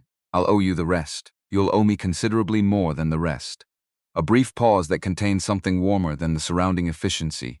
Are you ready for tonight? He looked at the window. The city outside was beginning to lighten at its edges, that particular pre-dawn shift where dark gray becomes something marginally less dark, the sky reconsidering its position. I've been ready since Patricia walked into that hotel, with a folder she'd been keeping for 3 years, he said. I was just working out the logistics. The St. Regis conference room that Lorraine had borrowed felt different in the morning light than it had the previous 2 days. The documents were still spread across the table, but they had been reorganized, by Lorraine, at some point in the night, into a sequence that built from evidence to implication to consequence. The architecture of an argument rather than a collection of facts. Jeffrey Lewis arrived at 8, carrying his briefcase with the same deliberateness he had brought to everything since the coffee shop meeting. He set up the presentation equipment on the table, a laptop, a portable projector, connection cables, with the efficiency of someone who had tested everything twice before leaving his apartment. He looked at Darnell. The Federal Preservation Certificate is attached to every file on the drive. Any attempt to challenge the recording's authenticity will require whoever makes the challenge to explain, on the record, why they want to discredit documentation that was produced according to federal standards. A brief pause. In my experience, people who are innocent don't usually work hard to discredit the accuracy of recordings. Lorraine, at the far end of the table, allowed herself a brief smile. Denise Bryant arrived at 8:30. She had not worn her airline uniform, had not worn it since the suspension, which was now officially a termination, the email having come through at 11 the previous night. 23 years concluded with a paragraph from an HR director she had never met. She wore a dark blazer and slacks, and she carried herself with the uprightness of a person who has been told their professional identity has been revoked and has decided, without much visible deliberation, that their actual identity remains intact. She looked at the document Lorraine slid across the table. The incident report she had filed, which Lorraine had arranged to have notarized and preserved through an independent legal channel before Meridian's internal systems could interfere with it. She read it through once. Nodded. It's accurate, she said. Every word. Patricia Johnson arrived last at 9. She had the folder she'd messengered 2 nights ago, and a second, smaller envelope that she set on the table without explaining. When Lorraine raised her eyebrows, Patricia said, the email. Victor's assistant, 3 days after I filed. I had it printed and notarized yesterday. She paused. I figured if we were doing this, we should do it completely. Darnell looked at the 4 of them around the table. Lorraine Mitchell, who had known Beverly for 30 years, and had spent the last 3 days working without discernible sleep. Jeffrey Lewis, who had preserved documentation on a flight he could have simply watched pass without involvement. Denise Bryant, who had given 23 years to a job they had taken from her 48 hours ago. Patricia Johnson, who had kept an email for 3 years in the quiet, stubborn hope that it would eventually mean something. None of them had anything to gain from being here except the outcome. I want to say something, he said, before we go over the presentation. They looked at him. What Victor Bryant and Stephanie Harris did to Patricia and to the other people in those files. That was done inside a company I own. The things that were buried, the complaints that became terminations, the settlements that were miscategorized to hide them from oversight. All of that happened in a place with my name attached to it. He held the table with both hands, not leaning, just touching it. The physical habit of a man grounding himself in something solid. I am not going to stand in front of 500 people tonight and pretend that my ownership is only relevant when the news is good. 75% means I share in what this company produces. All of it. The room was quiet. Patricia looked at her hands, then at him. The same careful look she had given him in the Madison conference room, The look that was not yet trust but was something that could become it given sufficient evidence. She was looking for evidence. He understood that. He intended to provide it. "Tonight isn't about the plane," he said. The plane was the thing that made it impossible to ignore what was already there. "But what we're doing tonight is about Patricia, and the 5 other people whose names are in these folders, and whoever else is still at that company right now, working in conditions where speaking up means being destroyed." Nobody responded with words. They didn't need to. The kind of acknowledgement in that room didn't require language. It was in the way Denise straightened, in the way Jeffrey opened his laptop without being asked, in the way Lorraine uncapped her pen and wrote the first item on the presentation sequence. They had 2 hours. They used all of them. The Carlisle Hotel had been hosting significant events for the better part of a century, and the grand ballroom on its upper floor operated with the institutional confidence of a space that understood its own importance. By 6 in the evening, the room was already working. White-gloved staff moving between tables, floral arrangements, receiving final adjustments, the audio technician running a quiet check on the microphone levels, the financial press setting up their cameras along the side walls, with the professional economy of people who had done this at 100 similar events. 500 people filled it by 7. The tables were round, 10 to a table, the seating arranged with the calculated social geometry that characterized events where relationships were being managed as carefully as the canapes. Board members in the first 3 rows, institutional investors clustered by affiliation, senior executives in a middle ring that positioned them as important enough to be close but not so close as to be confused with decision-makers. Victor Bryant stood near the stage at 6:55, speaking with 2 board members. He wore the black suit that Darnell had seen him in at significant company moments for 16 years. And he wore it with the ease of a man who was comfortable in the setting, comfortable in the role, comfortable in what was about to happen. He had spent the past 12 hours making sure the next 2 hours would go a certain way, and the specific relaxation in his posture was the relaxation of someone who believed his preparation was sufficient. He had not confirmed that Darnell had been turned away at the main entrance. His security contact had texted at 6:40. "Cooper not on arrival list. Staff at main entrance confirmed." He had read that message and returned to his conversation. What he had not been told was that Darnell was already in the building, had been in the building since 6:20, having come through the service corridor on 61st Street, through the kitchen level, up the back elevator to the ballroom level, and into the side corridor that ran parallel to the main room. Lorraine beside him, Jeffrey behind her. Denise and Patricia at the rear, both of them quiet in the way of people who have made a decision and are now inside the consequences of it. They waited in the corridor. The event coordinator's introduction played through the wall. The welcome, the acknowledgement of guests, the smooth corporate language that preceded the official program. Darnell listened to the sound of 500 people in a room, the low undertone of conversations that had not yet been interrupted by anything requiring attention. Lorraine looked at him. He nodded. The presentation drive was connected to the ballroom's main system. Jeffrey had handled that an hour ago, through a contact in the hotel's AV department. Another of Lorraine's arrangements, another professional courtesy being drawn down. The connection was live, the files were queued. When the remote in Darnell's pocket sent the signal, the ballroom screens would receive it directly.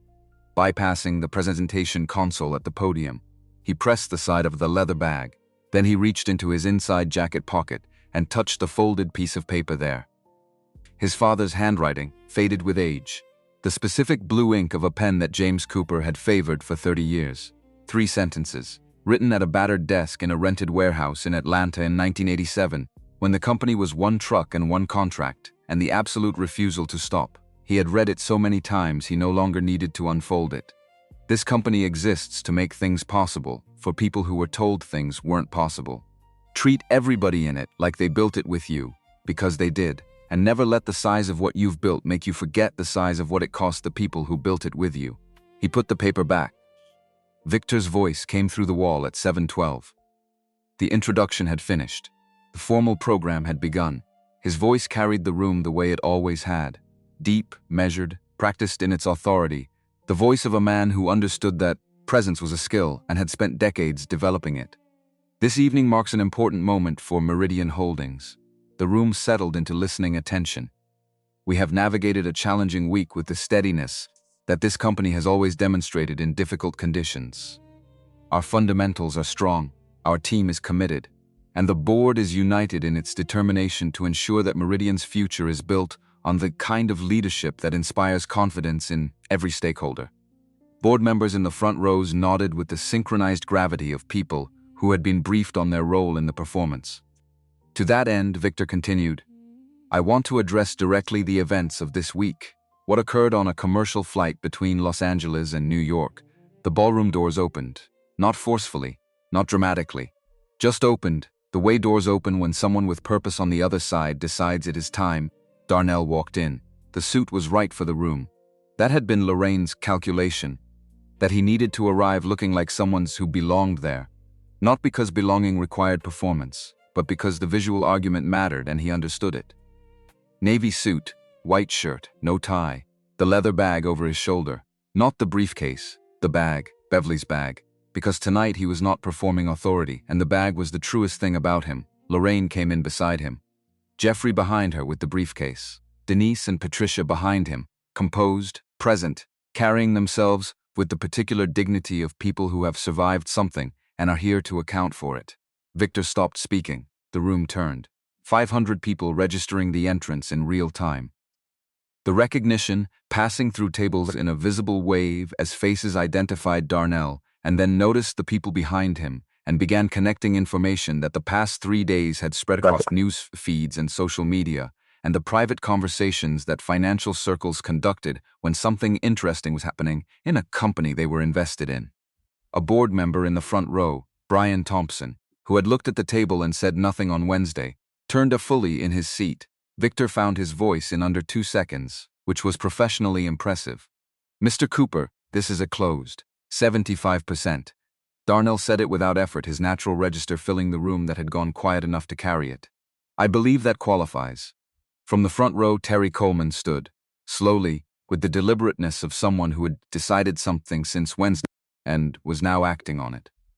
According to the company's articles of incorporation, the majority owner has a standing right to address any general shareholder meeting. This qualifies. She turned to look at Victor.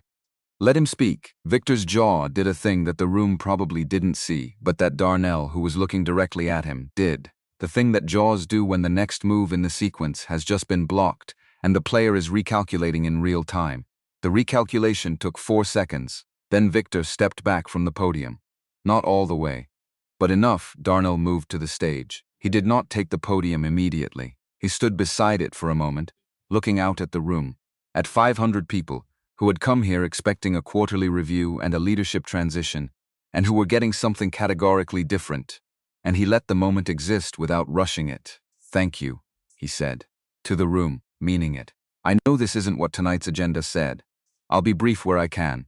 He reached into his jacket pocket.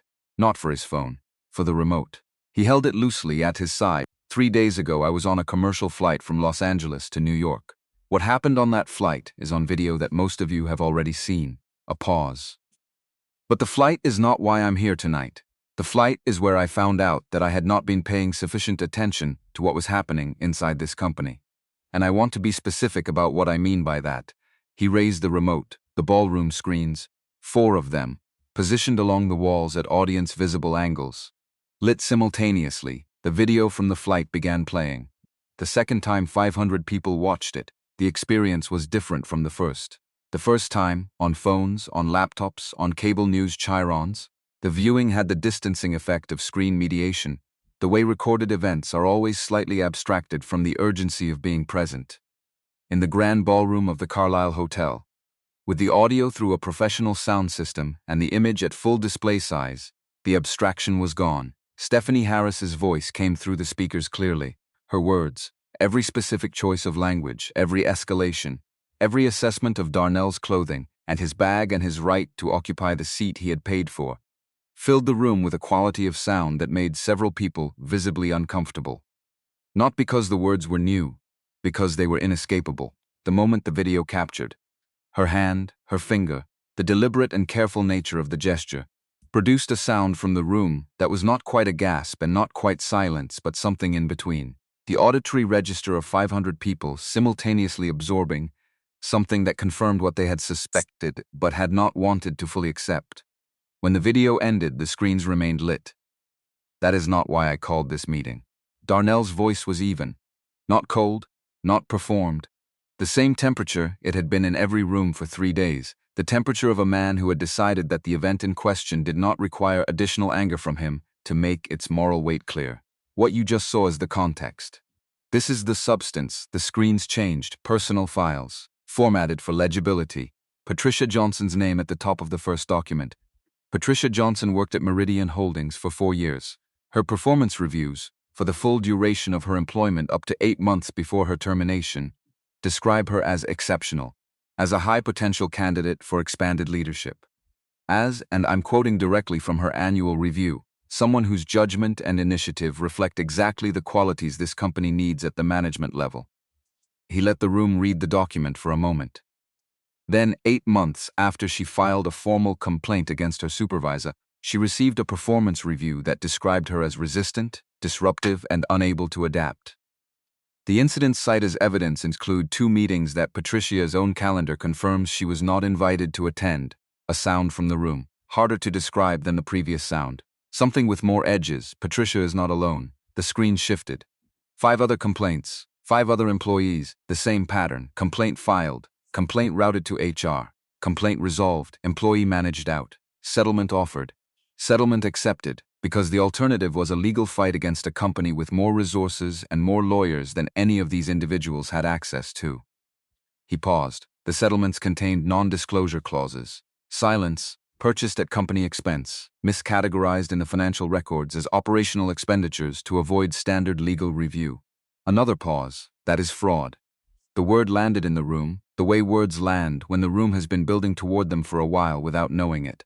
From the front row, a major institutional investor, a man who had been holding a pen and had, Darnell noticed, stopped writing with it at some point during the video and had not resumed, said something to the person beside him. The words were inaudible. The expression on his face was not. Victor moved. He came from the side of the stage with the smooth urgency of someone who had prepared a response to this moment. "What you're seeing," he said, his voice finding its carrying capacity, "is a presentation assembled from documents that were obtained through improper channels and taken out of context by someone who owns 75% of the company.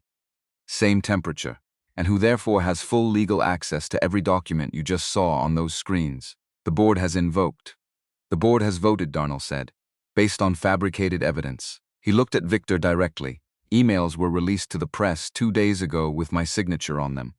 I did not write those emails. The metadata on those documents, which federal cybersecurity attorneys have already examined, shows they were created 36 hours ago on a device registered to Meridian Holdings' internal IT infrastructure." A pause.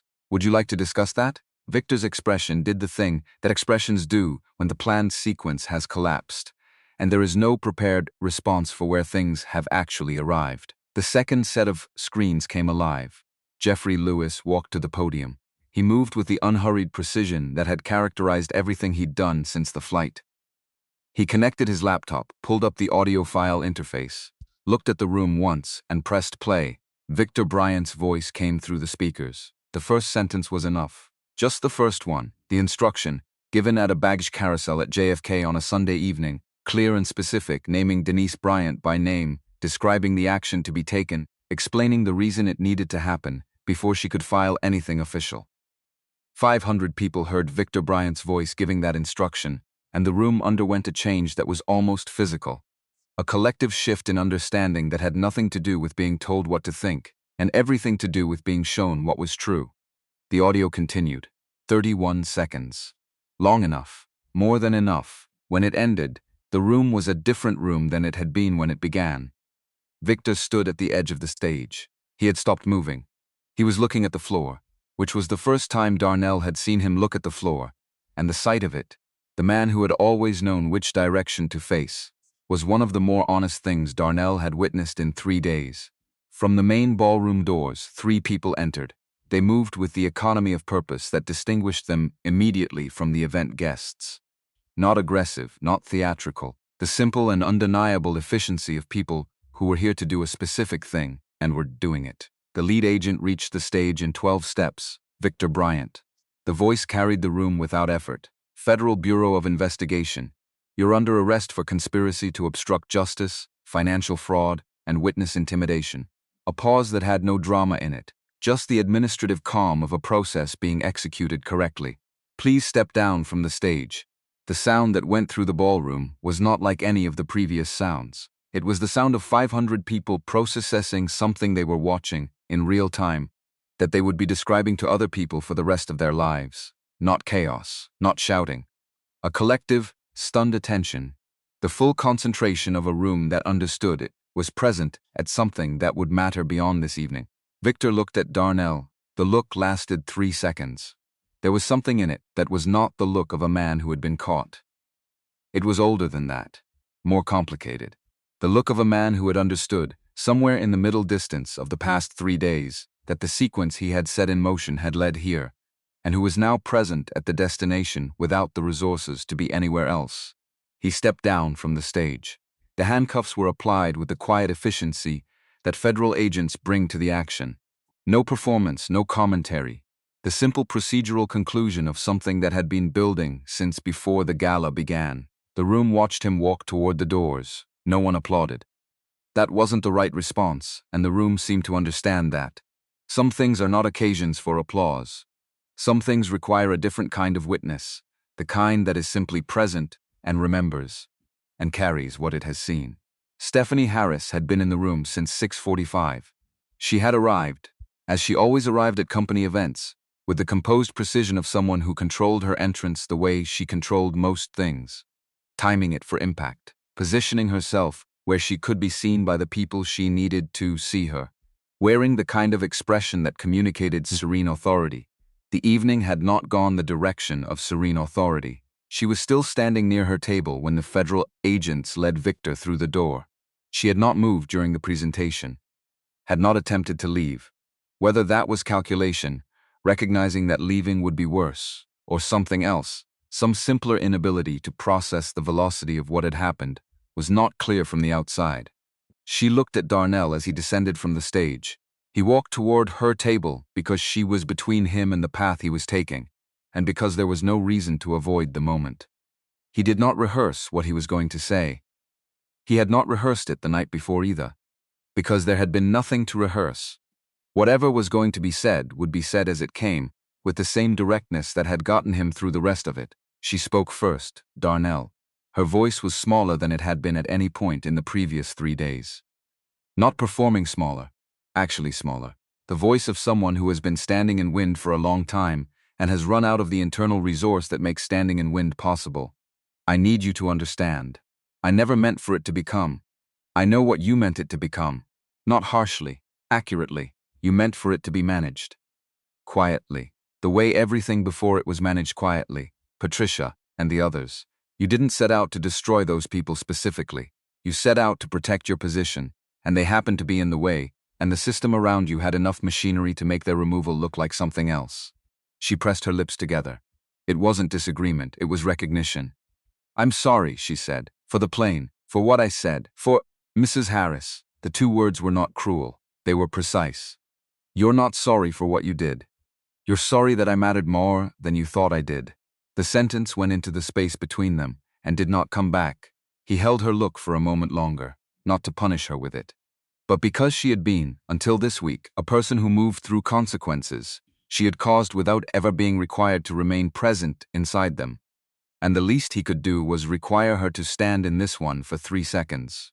Then he moved past her. He found Lorraine near the side of the room.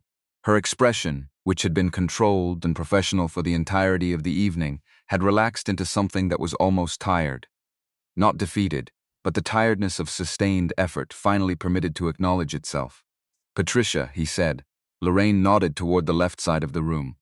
Patricia Johnson was standing near the far wall, still holding her folder, though there had been nothing more for it to do tonight. She was watching the room recalibrate around the event that had just occurred. Board members in conversation, investors on their phones, the financial press doing what the financial press did when something significant happened in a room they were already in. He crossed the room to her. She watched him come. You should have been here, he said when he reached her. Not outside the company. not managing around it. Inside it, doing the work you're good at, in the conditions you're owed. She looked at him, the careful look, the assessing look, then. I have a question, go ahead. 3 years. You owned 75% of this company for all 3 of those years. The files were there, the complaints were there. She wasn't asking it as an accusation, she was asking it as a real question, the kind that requires a real answer. Why did it take a video on a flight to make you look? The room continued its motion around them. The financial press was packing up cameras. Board members were doing the specific kind of clustering that indicated emergency consultation. From somewhere near the entrance, he could hear the ambient noise of the story becoming what it would be in the morning. Journalists on phones, data being transmitted. The world outside the Carlisle beginning to learn what the world inside it had just absorbed. He looked at Patricia, because I trusted a structure without verifying that the structure served the people it was supposed to serve. He said it without softening. I trusted that the machinery was running the way my father designed it, without making sure. That is a failure of ownership and a failure of attention, and I have no adequate explanation for it beyond the fact that it happened, and that I intend to spend whatever is necessary making it irreversible. She nodded. Slowly, I want to come back, she said. I want to do the work. I want it to be real, not symbolic. It will be real. I've heard that before. I know. He held her. Look, I know you have. I'm asking you to hold me to a higher standard than the last time you heard it, and I'm giving you the explicit authority to do that. Publicly, in writing, with the board present, starting Monday. Something in her face changed. Not dramatically. Not the sudden release of a held breath. More like the slow shift of a tide that has been running against something for 3 years and has just found an opening. She extended her hand. He shook it. The board meeting that followed was not formally scheduled, but it happened anyway in the small conference room off the ballroom. The kind of meeting that organizes itself in the aftermath of significant events, when enough people with authority are in the same space, and the alternative to talking is avoiding each other, which is professionally and personally exhausting. Terry Coleman opened it. We need to acknowledge what we should have acted on before tonight.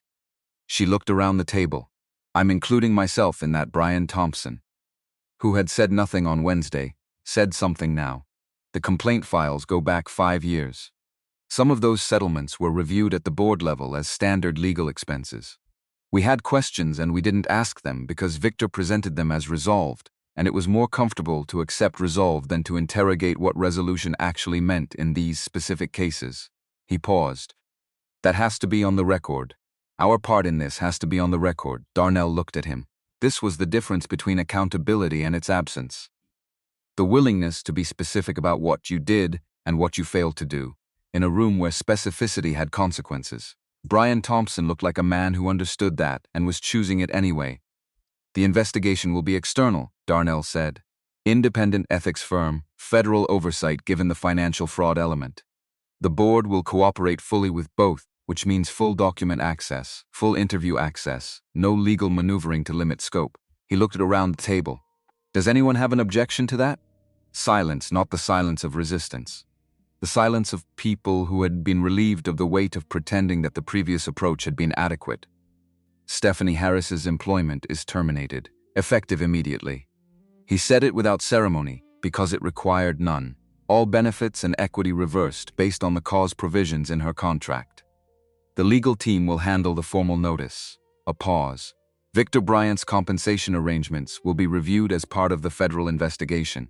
The board will not take any action on his behalf in that process. More silence. Patricia Johnson will be reinstated to a senior management position, with full back pay calculated from her termination date, health insurance reinstated retroactively, and a formal written acknowledgement from the company of what happened and why it was wrong. He had written this out the night before.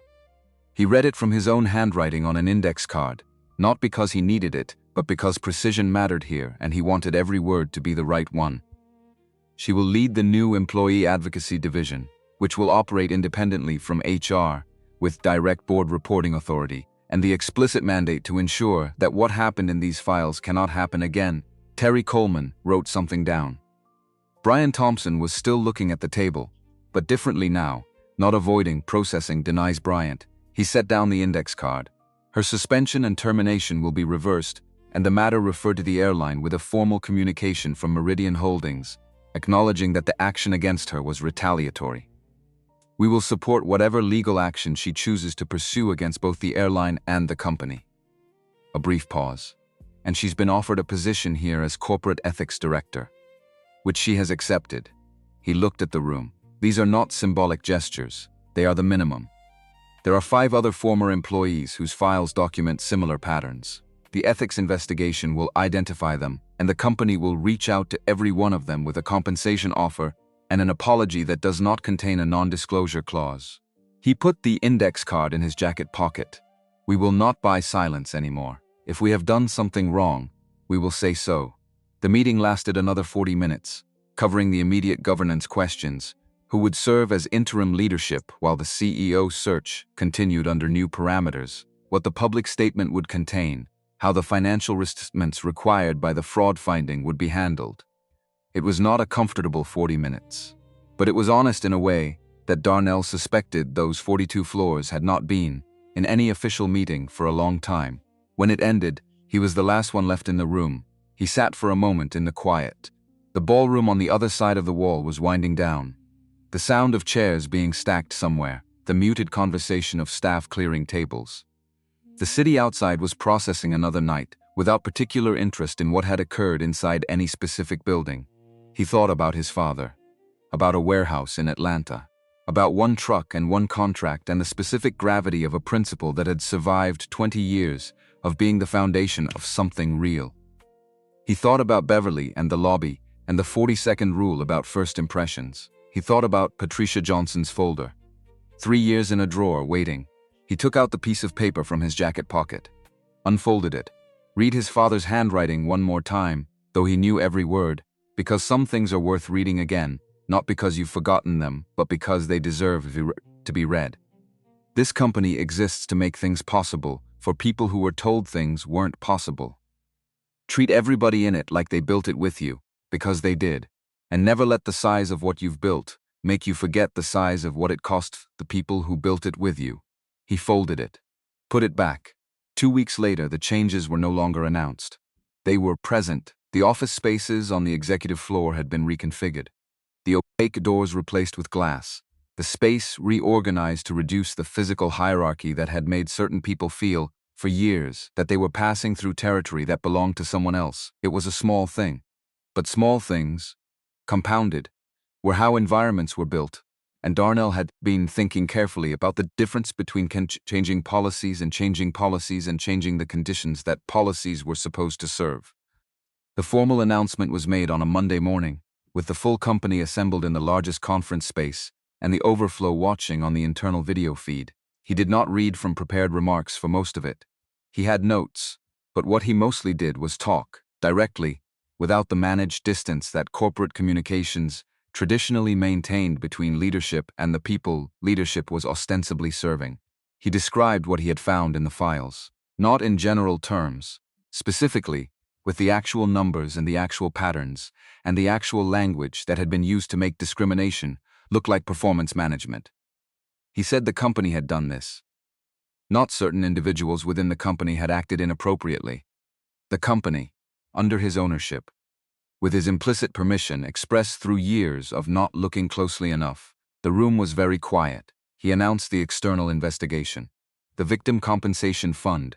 Every former employee affected by the documented pattern would be contacted, offered full financial restitution, and given the opportunity to return if they chose to, with no non-disclosure requirement attached to any part of the offer. The new independent complaint process. The removal of all settlement clause language that had previously purchased silence instead of addressing problems. He announced Patricia Johnson's reinstatement and her new role. She was standing near the left wall. When he said her name, she did not look at the people around her. She looked at him. Her expression was the first fully open thing he had seen from her. Not the careful assessment of the Madison Hotel, not the quiet determination of the Carlyle, but something that had space in it, some quality of room that a person's face gets when weight has been set down, after it has been carried for a very long time. He looked back at her long enough for the acknowledgement to be complete. He announced Denise Bryant's appointment. Denise, in the back of the room, stood straighter in a way that had nothing to do with posture, and everything to do with what posture expresses when a person's professional dignity has been restored by something more than words. When the announcements concluded, he said one more thing. He had written it down the night before and then thrown the paper away because he didn't need the paper, he just needed it to be true. This company was built by my father for a specific reason.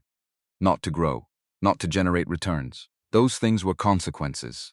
The reason was simpler: to create a place where doing good work was enough, where what you could do mattered more than anything else about you. He looked at the room, all of it, the people close enough to see his face, and the people watching on a screen in another building, and the people who would read about this afterward. We lost that. I don't fully know when. But I know it happened while I was the majority owner, which makes it mine to address. That's what today is. Not a PR statement, not crisis management. The beginning of what this place should always have been. He stepped back from the podium. The room did not explode into applause. Some people clapped, but not everyone, and the ones who didn't weren't being ungracious. They were sitting with it, holding it, doing the private work of deciding whether to believe it. He respected that, more than the applause. He had not come here to perform anything. He had come here to say the true thing as clearly as he knew how, and to then spend the following months making it verifiable. Lax. 3 weeks after the Carlisle, the morning had the same quality as the first morning of this story. The fluorescent buzz, the pre-dawn stillness, the coffee cart, and the patient crowds. He was returning to Atlanta for a week of meetings, the first full week he would spend in the Meridian offices since everything changed, the week in which the external investigators would begin their formal interviews and the board would meet under the new governance structure. And Patricia Johnson would chair her first employee advocacy committee session. He stood in the check-in line. Flannel shirt, khaki, the leather bag on his left shoulder, not the briefcase today, no particular documents to carry. Just the bag and what it contained, which was the same as it had always contained. The practical things a person needed to move through airports, and the cedar sachets in the side pocket, and the implicit weight of the person who had chosen the bag in the first place. He did not use the priority line, the attendant at the counter. Different person than 3 weeks ago, different face but the same early morning economy of motion. Processed his boarding pass and confirmed his seat without incident. He thanked her by name. At the gate, he found a seat and sat with his coffee and did not check his phone. Around him, the ordinary choreography of air travel proceeded. People settled into waiting positions. Children negotiated with tired parents. Business travelers ran last-minute emails with the focused desperation of people who understood that they had perhaps 12 minutes of reliable connectivity remaining before the flight made the decision for them. The gate agent called boarding. He gathered his bag and joined the line. On the jetway, a man ahead of him turned, clocked Darnell's face, processed something in his expression. The man was in his mid-50s, business casual, the kind of face that suggested he had spent his career in meetings and was comfortable in airports the way frequent travelers are comfortable in airports. He had seen the news. That was clear. The recognition on his face had the quality of someone placing a person they know from one context into an unexpected one. Mr. Cooper. He said it carefully, the way people say things when they aren't sure of the reception. I recognize you. I just wanted to say. He paused, looking for the right words among the available ones. What you did was right. I've been in companies where those files existed and got buried, and nobody with the authority to do something about it ever did, so. He left the sentence there, incomplete. The way sincere things often are when language runs out before feeling does. Darnell looked at him. Thank you. The line moved. They moved with it. On the plane, he found his seat without incident. 3B, Ezel's seat. The window seat was empty for most of boarding. 5 minutes before the door closed, a woman settled into it. Late 40s, professional attire, the focused energy of someone with a full day on the other end of this flight. She glanced at him briefly, acknowledged his presence with a nod, and opened her laptop. He nodded back. They did not speak. There was nothing that required speaking. 2 people, 2 seats, a 6-hour flight, the ordinary shared circumstance of being in the same place going to the same destination. He pressed the side of the leather bag, now stowed in the overhead bin above his seat. The cedar was there when he needed it. Faint, consistent, real. The plane pushed back from the gate. The city outside the window performed its morning motion. Trucks on the highway. Light expanding along the horizon. The daily recommitment to everything that the city was and intended to keep being. The engines gathered their sound. The runway came, and Darnell Cooper flew home, not to what Meridian had been. to what it was becoming, to the work that had no finish line, only the next right thing, and then the thing after that, and the infinite patient labor of a man who understood that a company, like anything worth building, required not just the decision to construct it, but the daily willingness to maintain it in a form that deserved to last. His father had understood that. Beverly had understood it in her own way, which had looked different from James's way, but had arrived at the same place. The conviction that what you built should be worth the cost of building it to everyone who contributed to the cost, not just to the ones who got to write their names on the outside. He would not always get it right. He knew that. He had gotten it wrong for years without knowing it, which was its own kind of lesson. The lesson that you could believe you were honoring something while the thing itself was being degraded by the conditions you hadn't examined. The lesson that integrity was not a destination but a practice, something you had to return to every morning, the way you returned to the ordinary rituals that kept you functional and present and honest about what you were and what you owed. But he was looking now. He was paying attention in the way that the files in those folders deserved, in the way that Patricia Johnson, who had kept an email for 3 years in a drawer, deserved, in the way that Denise Bryant, who had straightened up in a room when her professional dignity was restored, deserved, in the way that every person who had ever walked into a building with his father's name on it and done the work that kept it running deserved to have someone at the top of that building who understood what their contribution had actually cost them and what it was therefore actually worth. The plane climbed above the cloud layer, and the Pacific opened below in the morning light, vast and silver, and completely without memory of everything that had happened in the past 3 weeks. The city fell away. The altitude increased. He looked out the window. He thought about his father in the warehouse, about the first contract, about the principle written in blue ink on a yellowed piece of paper that he had been carrying in his jacket pocket for 20 years, through every negotiation and every board meeting and every flight between Atlanta and everywhere else, not as a reminder of where he came from, but as a compass oriented toward where he was going. Never let the size of what you've built make you forget the size of what it cost the people who built it with you. He had forgotten. He had let the size of the thing convince him that the machinery of it was running correctly, simply because it was running. He had learned, at considerable cost to people who had deserved better from him, that the absence of visible failure is not the same as the presence of health. He would not forget again. Not because he was certain he would always get it right, but because he was certain of his intention to keep looking. To keep standing in the same lines as the people inside the structure he was responsible for. To keep reading the files himself rather than trusting someone else's summary would tell him the true thing. His father had built something real. Beverly had helped make it endure. Patricia Johnson had spent 3 years in a drawer keeping evidence of what it could become when the people entrusted with it stopped honoring what it was built to be. Darnell Cooper intended to give that evidence somewhere worth going. The clouds were white and enormous below him, an unbroken field stretching to every horizon, and the sky above was the specific blue that only exists at altitude, clean and deep and impossible to hold on to, beautiful precisely because it required nothing from him except to be present in it. He was present. That was enough for now. That was, in fact, everything.